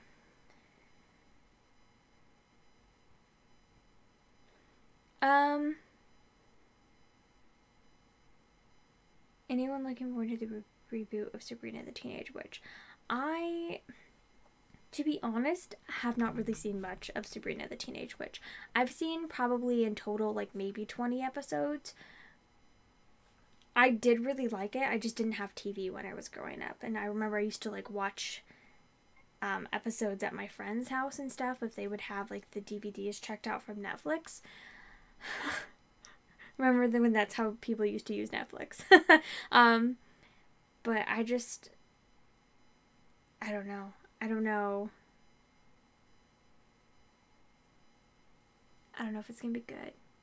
Because I don't know. I really want to like go back and watch the old series, but I don't know how it's gonna be. Although I did really like when they were doing, what was that TV show called that had her in it? When they did like a Sabrina the Teenage Witch like episode. Joey, was that his name? Something in Joey? Maybe his name wasn't Joey. What am I thinking of? He was like Italian heritage at least. And he was like the nanny. Melissa and Joey. There we go. Thank you. I really enjoyed that show a lot. I watched 3 seasons. I don't know if there were ever more than 3 seasons. I did really like that. And they had an episode that was like a Sabrina the Teenage Witch like reboot crossover thing, and it was really enjoyable. But I don't know. I don't know if I'm going to watch it just because I don't know. Like, I don't have a ton of that nostalgia. You're at work now? What time is it where you are?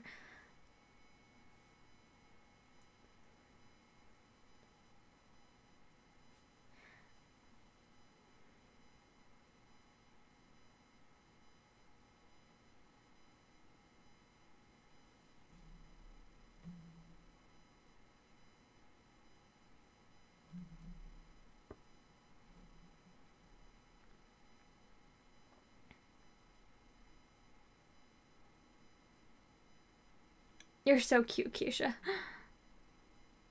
8:50? Oh, holy cow. You're so far ahead.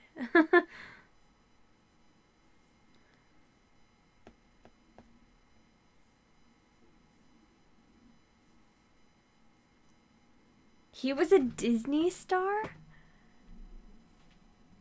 Oh, you're so far behind. I thought you were saying that it was like 8:30 a.m., not 8:30 p.m. Ooh, you work late. He was a Disney star? The Lawrence brothers. I didn't know that. I only know him from that.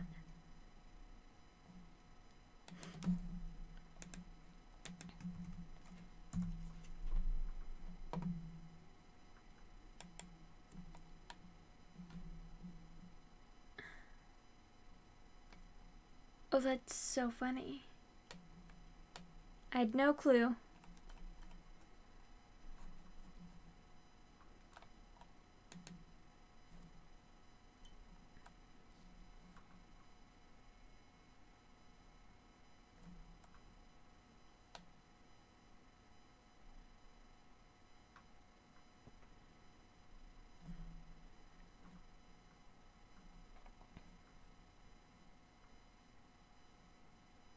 Oh, Melissa and Joey.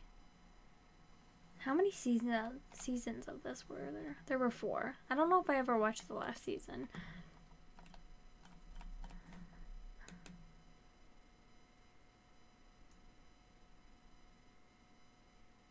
Oh, I've never seen Blossom. But I know what it is, but very, very, very vaguely. You guys are so funny.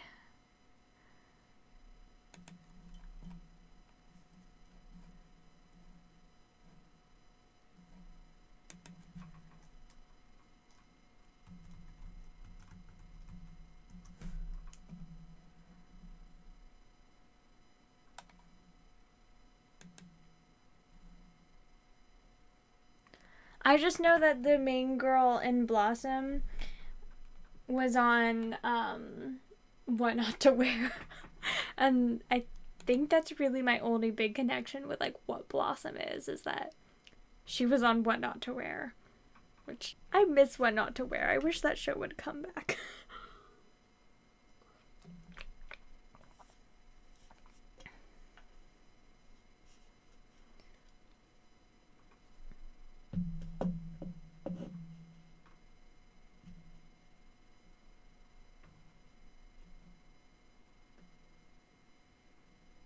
Big Bang Theory. You watched the original Full House when it first aired. When you guys are talking about Joey, you kept thinking about Joey from Full House. That's another one, Full House, where I've maybe only seen like 20 episodes just because I didn't have TV growing up. So like I've seen a few episodes, but like not a ton, and I don't have like a ton of nostalgia for it. But like I've seen it and I've enjoyed what I've seen, but it means that I didn't watch like Fuller House or anything like that. Like I didn't care because I'd never seen it. And I only watched Gilmore Girls like a couple years ago. I watched that in 2014, 2015 is when I watched Gilmore Girls for the first time. I didn't even know what it was before then. Big Bang Theory is ending.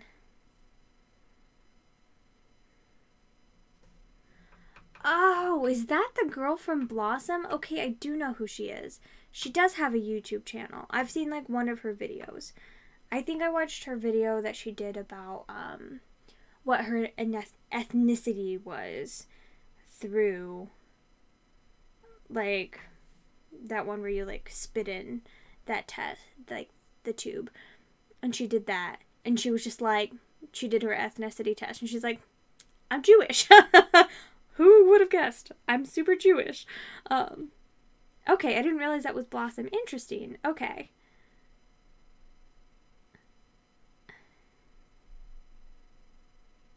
Yeah, a lot of people really, really hate The Big Bang Theory. I've watched like maybe the first season of The Big Bang Theory, and then I've watched like random bits and pieces from the rest of them, but I've really only watched the first season of that. Gilmore Girls is great. Although Rory after like season 2 kind of makes me upset. I don't love Rory really, actually at all, but I love Lorelai so much, and the writing and the humor in that show is incredible. Your sister hates The Big Bang Theory. Keisha, I'm pretty convinced your sister hates, like, everything. What if I just gave myself bangs?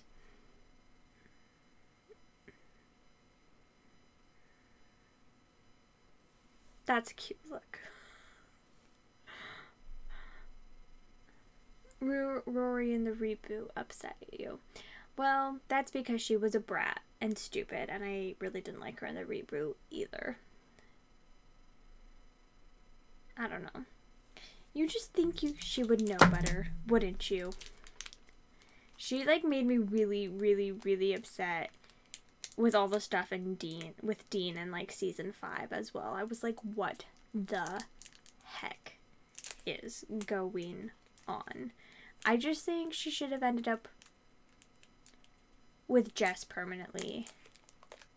I love Jess. Jess was my favorite. I just wanted her to be with Jess forever. And that guy from the end, the preppy guy, ooh, he makes me mad. The Big Bang Theory is very stereotypical geek life. Parts of it you love.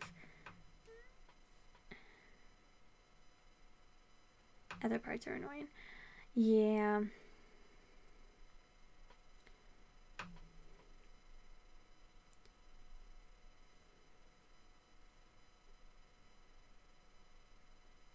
Yes. For how smart she is, you'd expect her to be more smart. Logan. Ooh, yeah. Logan is a turd head. I don't like Logan. You love Logan.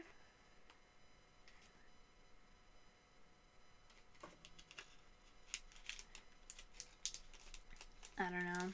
I just love Jess. Anyone who's not Jess is garbage and needs to get out.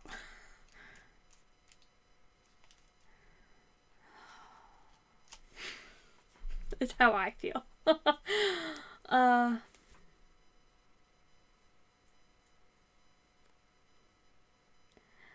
Yeah, stop. Shut up, Katie. Nobody asked you to be reasonable and point out the logical things and try to make sense of it.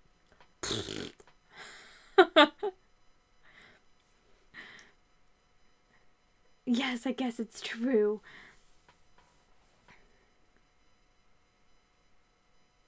Logan and Jess. Is it Jess or Jessie? I don't remember. How do you say that? Is it Jessie? Whatever. Jess. Should tell Rory goodbye and run off together. That's great. Run away from the crazy. Yeah, you didn't like any of them. I really, really, really especially liked Jess in the reboot. Like, I didn't love him the whole time. Like, I didn't love him when they were together as much, but when they weren't together and they were, like, able to grow as people apart from each other, I really liked what he turned into, and I really liked him in the end, and I loved him in the reboot. Loved him in the reboot. But Lorelai is and forever will be my favorite character from that show. I need to rewatch that show. I've tried to get Chris to watch it with me several times, and he won't watch it with me because he's a butthole. And I don't know. I love Christopher, but if there's one thing I could change about him, I would make him watch the Gilmore Girls with me. And I would also make him watch Franny Fisher with me, Miss Fisher's Murder Mysteries, because that's my favorite TV show of all time, and he won't watch them with me. He's like watched, like, sort of maybe half watched the first episode with me, and he's like, this is boring, I don't want to watch it, and then he wouldn't watch anymore. And I'm like, well, yeah, because you didn't pay attention and then you wouldn't finish it. Like, of course you think it's boring. Watch more than one episode. And they're perfect and amazing, and I love them. And Franny's, like, one of my favorite characters ever. You should watch him more. But he won't watch more. Ugh. You have to go. Oh, right. Well, good night, Lisa. I will tell him that you said that. Oh, geez. Elizabeth just got here. Thank you. I will tell him that. I know. He's been doing such a good job with them.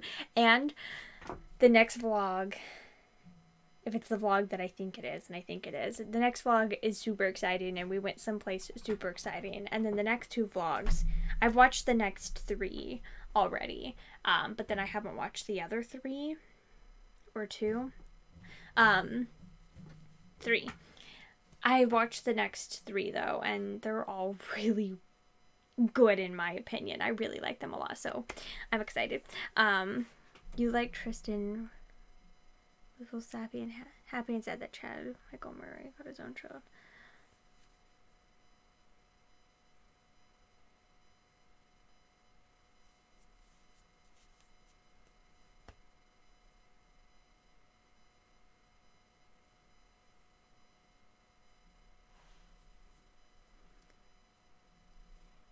Oh, is that why he left? Tristan was also a butthole. I think he would have had character growth if he had stayed, but he was just getting obnoxious as frick.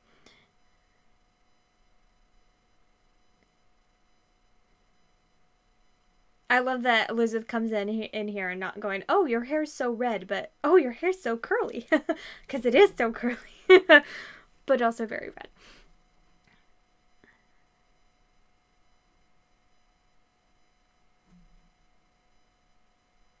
He's now watching Supernatural starting from season 1.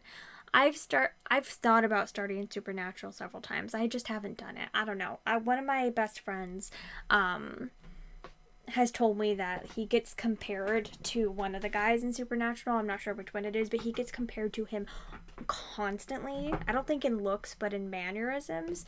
So it's always made me very interested in like watching it to be like, I wonder if it's true, but it probably is if he's gotten told that so many times, which has made me want to watch it, but that's literally the only reason I do want to watch it, so I'm not sure. I've never actually bit the bullet, I think because it's such a long commitment, because there's so many seasons. You wanted to throw Tristan off a cliff. Yeah, he was a brat. The Dean storyline was a mess. It was, especially in later seasons. It just got so messy. Oh.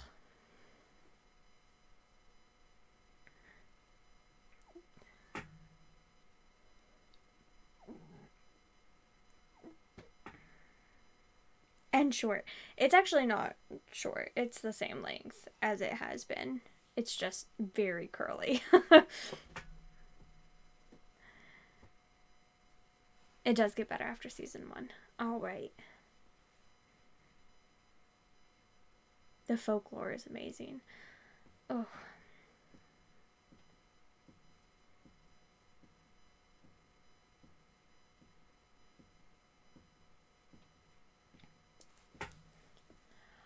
I gave up on Once Upon a Time. I think I got like to season 6 maybe, and then I was just like, I can't anymore. And I got very frustrated and I stopped watching it.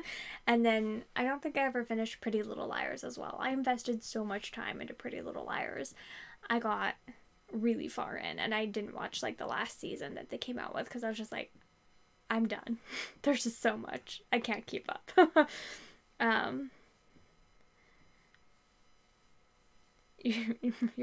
I was thinking Raggedy Ann, but thanks. I agree. It does look like Annie.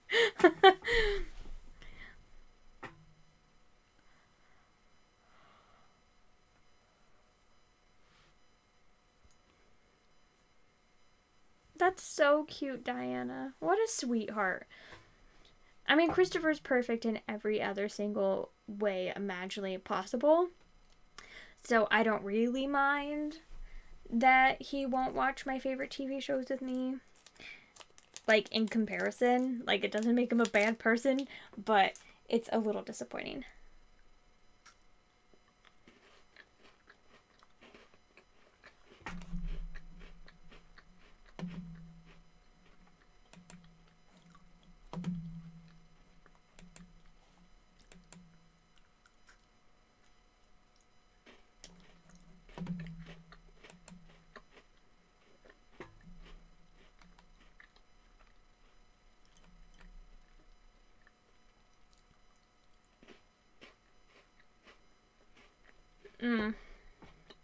It's true.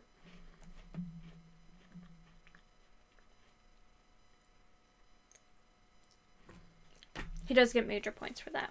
No, like I said, he's perfect in every other single imaginable way possible.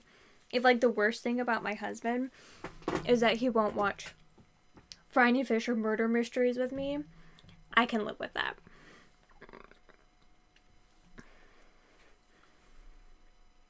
Because he's the best ever.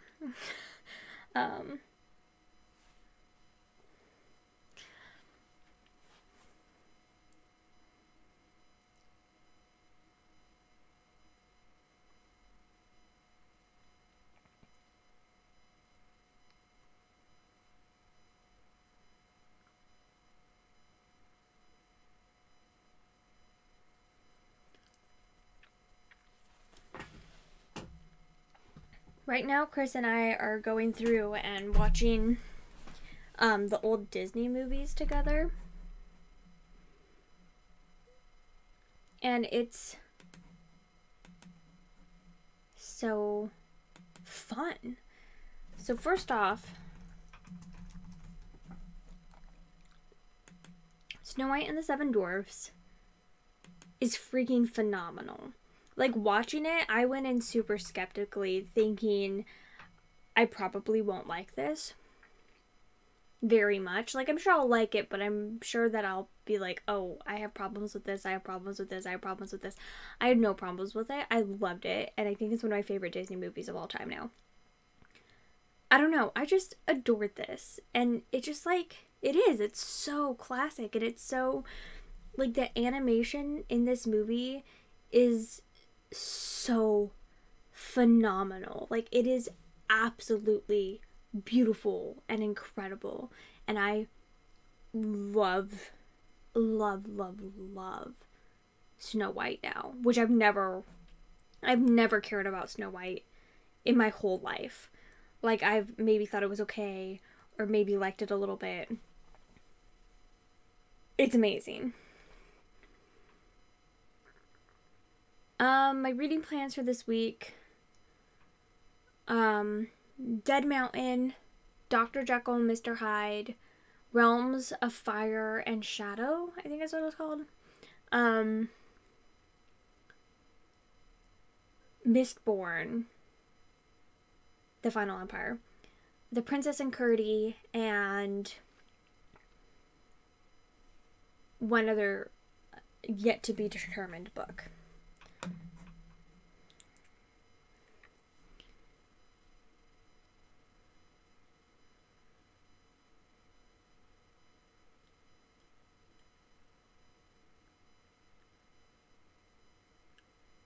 I know that, Elizabeth, but the movie's still phenomenal. Oh yeah, no, that he, like, totally ruined her career. But then at the same time, I don't know, and she only got paid like $500 for working on it or something. Like, she got paid like no money, and it's like one of the most iconic pop culture things ever now.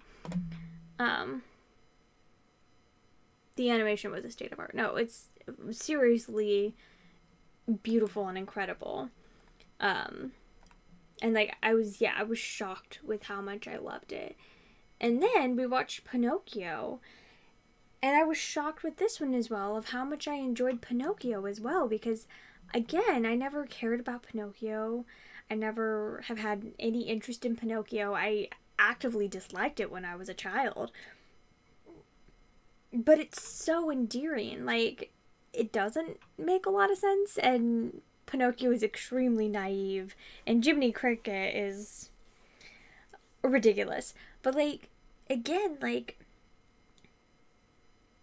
it's like the music and the animation and everything, and, like, the way that they use music in it is just, like, so interesting and so pretty, and so, like, it just, like, works so well.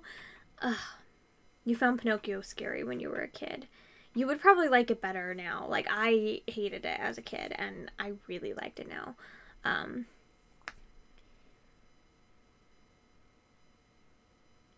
She, like, forced herself into being Snow White, though. I think she was, like, the daughter of one of the guys that was working on it with Disney. And she, like, got on the line and started, like, singing for him and stuff. And it was like, I want to be Snow White. And it's, like, this was, like, the first time anything like this was ever done. It's, like, everybody thought it would fail. Everybody was like, wow, Walt Disney's, like, throwing away his whole animation thing. And, like, he's ruining his career and his life and his livelihood by making this full-length animated film. What is wrong with him? No one will ever watch this. Everybody thought Snow White would fail. And he proved them wrong, didn't he?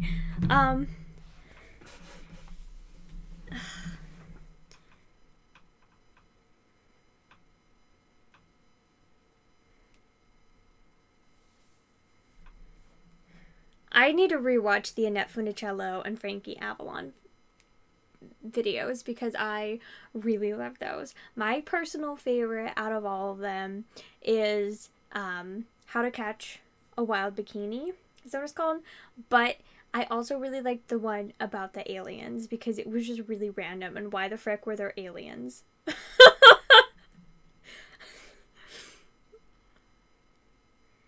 Pinocchio does not need a live action version. I think everybody's still traumatized by the last Pinocchio live action movie that came out. What was that one? It was like in 2002. Yeah. This is the one. This movie was not good. It's the guy with It's a Beautiful Life. Life is Beautiful. That's what it's called. Life is Beautiful. And it was, I remember seeing, whoa, that is not from that movie. It was not good. Although he's adorable. Look at how happy he is. But I remember we went and I think we saw this. Oh, he's in that? We saw this on Christmas Day and it was not prime television. It was scary as frick. And I don't think anybody liked it.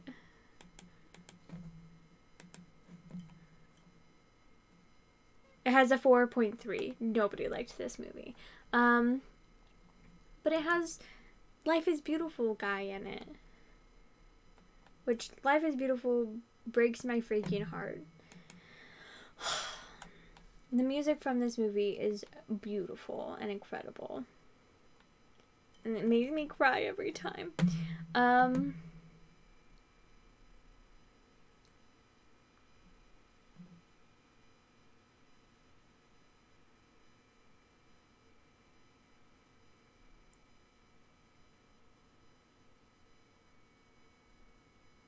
Yeah. And it's very iconic.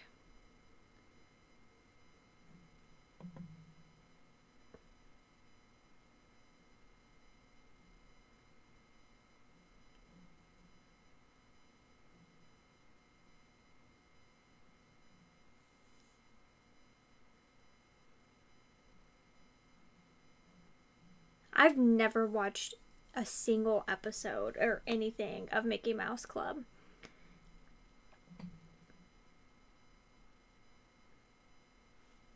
Oh my gosh, I was terrified of all the Disney movies when I was a kid, honestly. They all terrified me, except for Cinderella, which is why Cinderella was my favorite when I was growing up. And then we just rewatched Bambi, which is a mess. Bambi, there's literally no plot. Bambi, the subtitle of Bambi should be Slice of Life in a Deer's Life. Like, it's random as frick. There's no point to Bambi. Bambi, there's no plot. It's just like Bambi getting older. I don't know. I really like the first half of Bambi, and I really, really, really don't like the second half of Bambi. So it's like, My favorite part of Bambi, though, besides just the beautiful illustrations, is the way that they use music in this movie is beautiful. If you are interested in that whatsoever, the relationship of music in movies, it's so cool because they don't use any sound effects in this movie, like, at all. Like, very few. Everything is done with musical instruments or vocals. And so it's like when there's wind, there's people going ooh and like making the wind sounds, and when there's like a storm, it's like just people singing and yelling, and it's just like it's so pretty and it's so interesting. And that was definitely the best part of Bambi, in my opinion. That was my favorite part of Bambi. Oh, are they making a new Charmed? Oh, that's so funny. I've only seen like maybe like 5 episodes of Charmed as well. I'm not at all nostalgically attached to it whatsoever. I don't know. I had a hard time getting into it.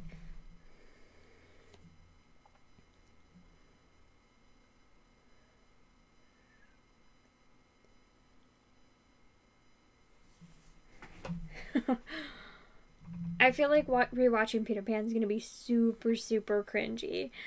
Ugh. How to Run for Your Life, aka Bambi. Run, Bambi! Run! Oh my gosh. The book is very different. Yeah. That's how it always is, though. People were so angry about this movie when it came out, though. Like, literally, there was, like, all these things published by, like, I don't know, like Sportsman magazine and stuff, and it was like, this movie's an attack on the whole hunting industry, blah blah blah blah blah.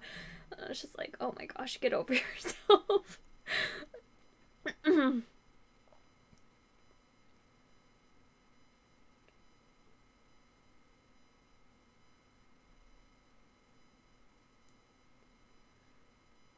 I haven't seen The Hunchback of Notre Dame in a really long time. I need to rewatch that. And then the other things Chris and I watched is we watched I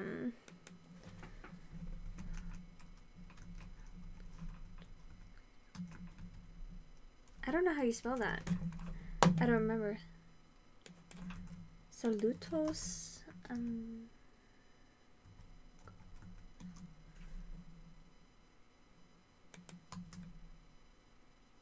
Is that what it's called? Saludos, amigos. That's how it is. We watched this one as well, and I was like really pleasantly surprised by it. I didn't think I would. I had no clue what this movie was, but I really liked it a lot. Like, I don't know like how like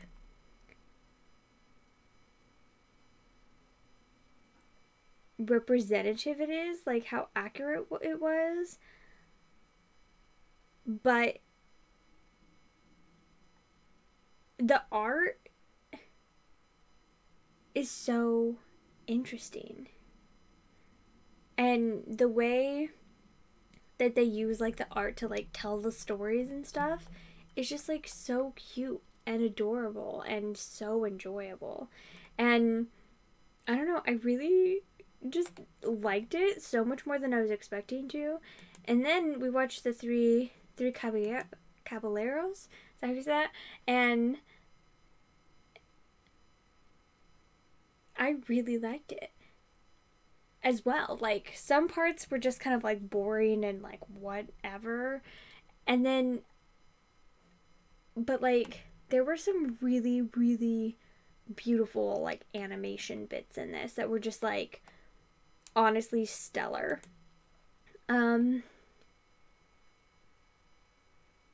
I did like this part. I thought this part was really cute with the like the flying with the donkey, but there was like this almost like watercolor scene where this guy is painting in three caballeros, and it was so cool.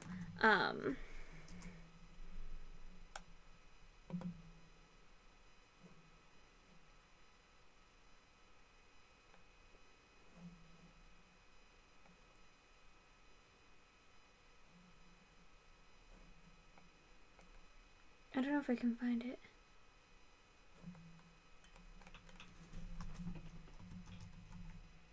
Which I've never seen either of these two before, so it was like so interesting to watch them, and I really did enjoy them.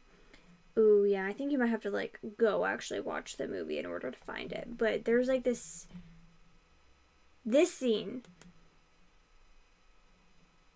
Oh, speak of the devil. Look at Sheldon.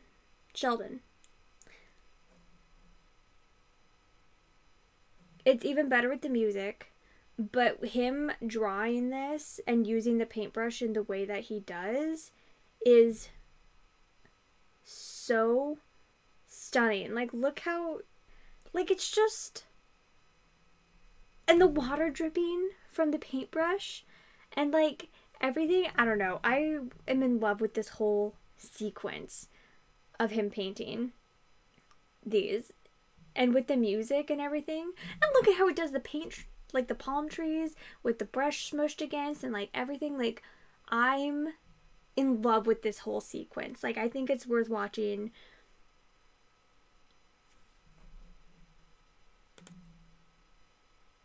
just for this. Here, I'll link it. Why sound in Spanish?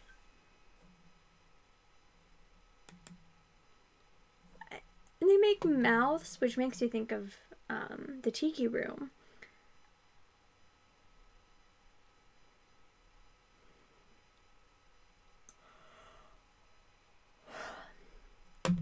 I love it. Anyway, I recommend watching this like section because I am in love with the way that he like transforms things into other things. Like this bird, all of a sudden, like, this tree becomes a bird, and I don't know. It's just like, I adore it. I think I adore it so much is that I have absolutely no imagination. I look at this and I see bananas, and somebody looked at that and was like, if I do this, it's a bunch of birds. Like, I have no imagination. I could never think of something like that ever in my whole life because I have none. And the fact that somebody can do something like that just like astounds me. Ugh.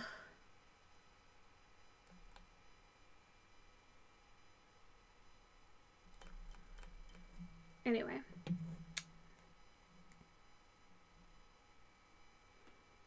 I love it. I'm kind of obsessed.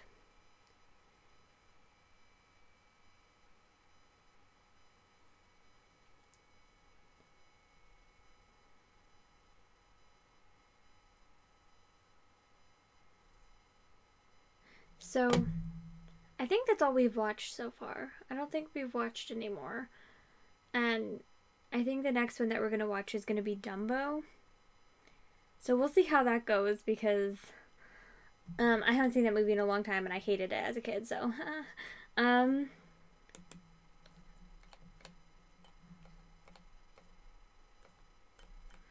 anyway, I think that's it for today. I'm getting tired. I mean, it's like 12:30. I don't have work tomorrow, which is why Dumbo makes you cry. Oh, jeez. I definitely cried during Bambi while we were watching it. And I was like sitting there like sobbing, and Christopher's like, he's like, oh baby, are you okay? I'm so sorry. And I'm like, it's okay. So I'm sure Dumbo will make me cry as well. Literally the only line I know from Dumbo is, Jumbo, it's more like a Dumbo. And then all the mean elephants laughing at him. I'm never watching the live action.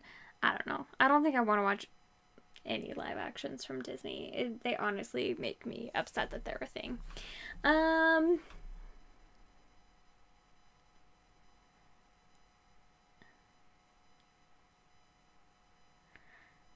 Yeah, Katie, I don't think that's gonna happen. I think I'm gonna end up watching Sirens instead of reading. Because, of course. Ooh, really quickly, I wanted to show you this before I sign off. I bought the most beautiful mug at work. And it's my favorite mug ever.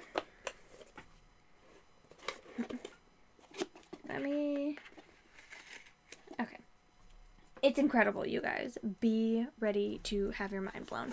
So it's from My Ideal Bookshelf, in case you want to find it. And it's the fantasy edition. So basically this mug, if you haven't seen it online or anything, it's a bookshelf of fantasy books. So there's Harry Potter, The Once and Future King, The Magicians, Jonathan Strange and Mr. Norrell, A Game of Thrones, Wizard of Earthsea, Dragonflight, The Elfstone of Shannara, whatever it's called, The Name of the Wind, The Color of Magic, American Gods, The Golden Compass, The Voyage of the Dawn Treader, The Last Unicorn, The Hobbit, The Princess Bride, The Mists of Avalon, Outlander, and The Dark is Rising. Which I've read one more of these books than Christopher has on the list.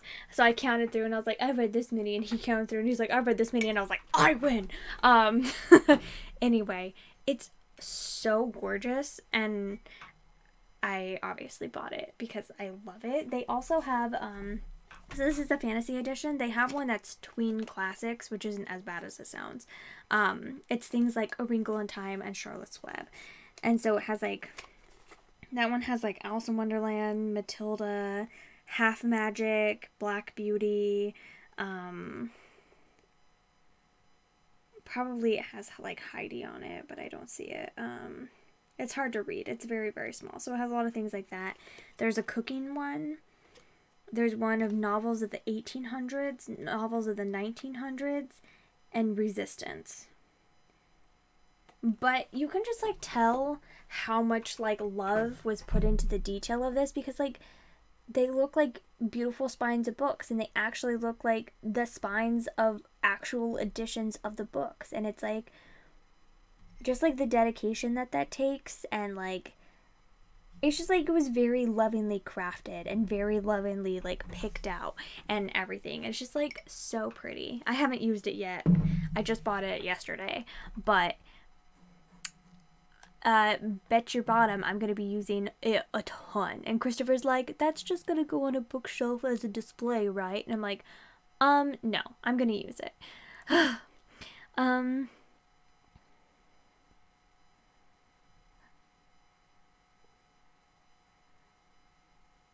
You need that mug.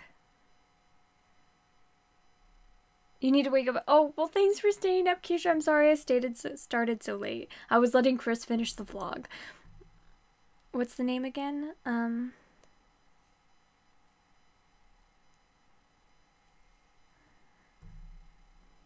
My Ideal Bookshelf. Yeah, so it's My Ideal Bookshelf, and it's the fantasy edition, made for you by Jane Mount. Yay Books. Idealbookshelf.com. And they have some of the other ones, and I just happened to pick up the fantasy one, and I was like, oh my goodness. I kind of want the novels of the 1800s as well. They have like Jane Eyre and Pride and Prejudice and Moby Dick, and what else does it have on there?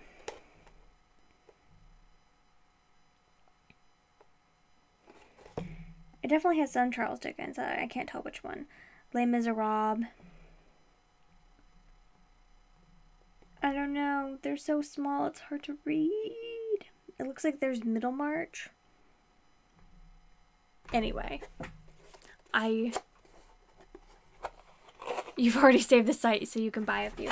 I don't know. I wonder if they have like a science fiction version.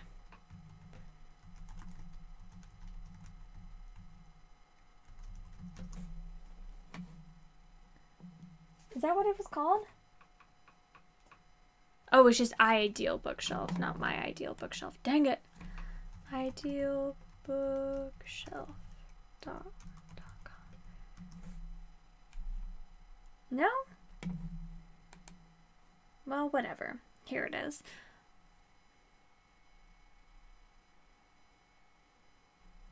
Oh, did she write a book? An illustrated... Oh. Bibliophile. I'm definitely gonna have to look at that. Book clubs? Oh, that's so cute. Romance? Oh.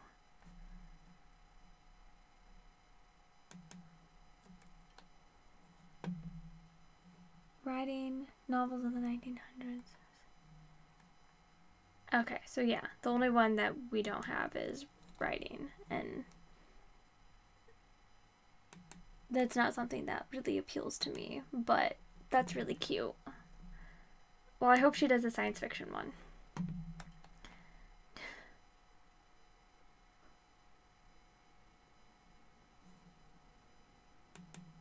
Oh, this is so cute. Heidi, Sense and Sensibility, Anna Green Gables, Alice in Wonderland, Jane Eyre, Little Women, A Little Princess.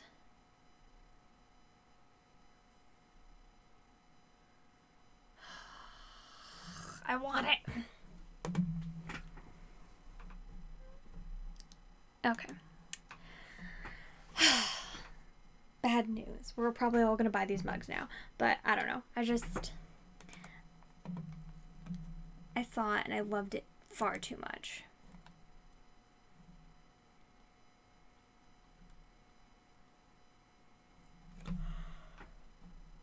Oh, jeez. Jeez Louise. But it's really, really beautiful, and you can just like tell the like detail and love that was put into it. It was like obviously very like hand like picked by somebody who like really cares, which is great. I was like telling Chris, I'm like, we need to like get all these editions of books as well, so that then we can like line them up, like not even just the books but the editions of books. And he was like, okay. I've read 11 of the books on here. There's 2, 4, 6, 8, 10, 12, 14, 16, 18, 19. Is that right? 2, 4, 6. There's 19. So I've read over half, which is good. And Christopher's read 10, so he's read over half as well. But I've read more by one. And literally one of them is The Dark is Rising. I haven't technically read The Dark is Rising, but I counted it because The Dark is Rising is book 2, and I've read book 1. So I counted it. So technically I've only read 10. Shh, don't tell Christopher. But I count it because why did they put book 2 on the list and not book 1? I've read book 1. And I plan on reading book 2.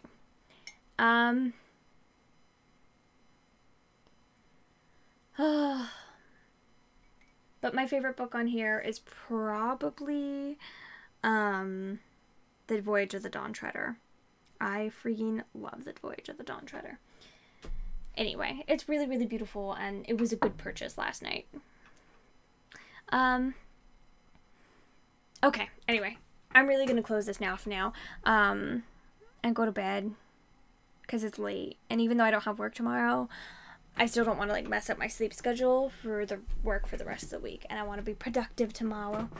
But thank you all for joining me and for hanging out with me for so long, and making this conversation interesting. Since I didn't have anything interesting to talk about, I appreciate it much. Which eyeshadows are you wearing? I'm wearing I'm wearing a lot of stuff. I'm wearing a couple colors from the Too Faced peach palette, like the matte one that's like this big, and it's part of like that, like the white peach or whatever it is. Is it the sweet peach? Sweet peach. It's not the sweet peach. It's this one. Peachy Mattes. Just Peachy Mattes. It's this. I have, no thanks. I have Peach Cobbler and Fresh Picked, like in the crease. And then I have the Yes Please palette. Yes Please palette from ColourPop. I have Yes Please. I have this color like on my outer third. And then I have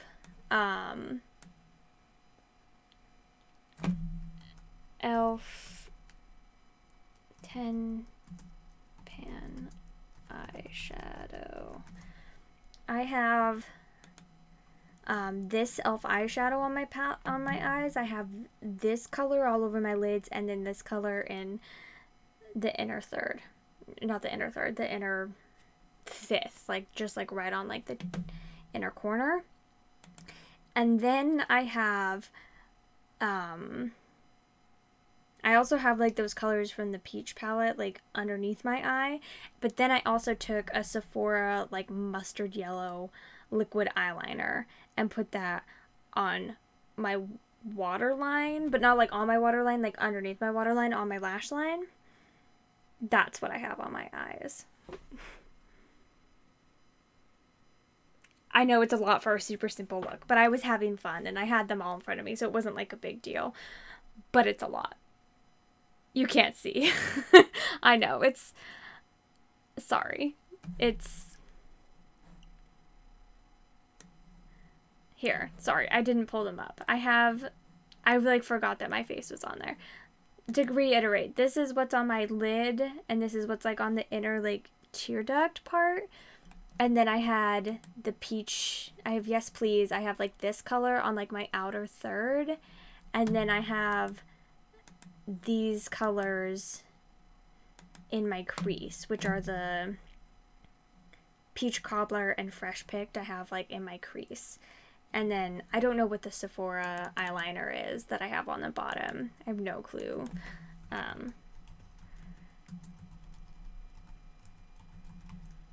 Yellow, whoops. Yellow.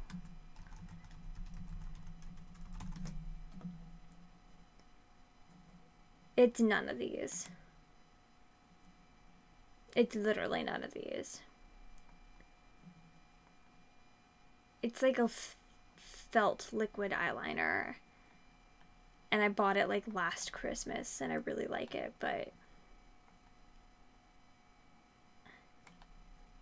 it's none of these. Anyway. I like it a lot though. It was just like a little like mini size and it was like $7. Okay, you're welcome. Anyway, good night everyone. That was very long and I'm dumb. I'm sorry. I had like my face up big and I'm like, these are all the colors I'm wearing. Anyway, I'll see you guys all not next week, but the week after that, because there won't be a live show next week because I'll be at a wedding and out of town. All right. Good night. I'll see you then. Read lots and watch lots of TV shows. And good luck with your paper, Diana. Good night, everyone.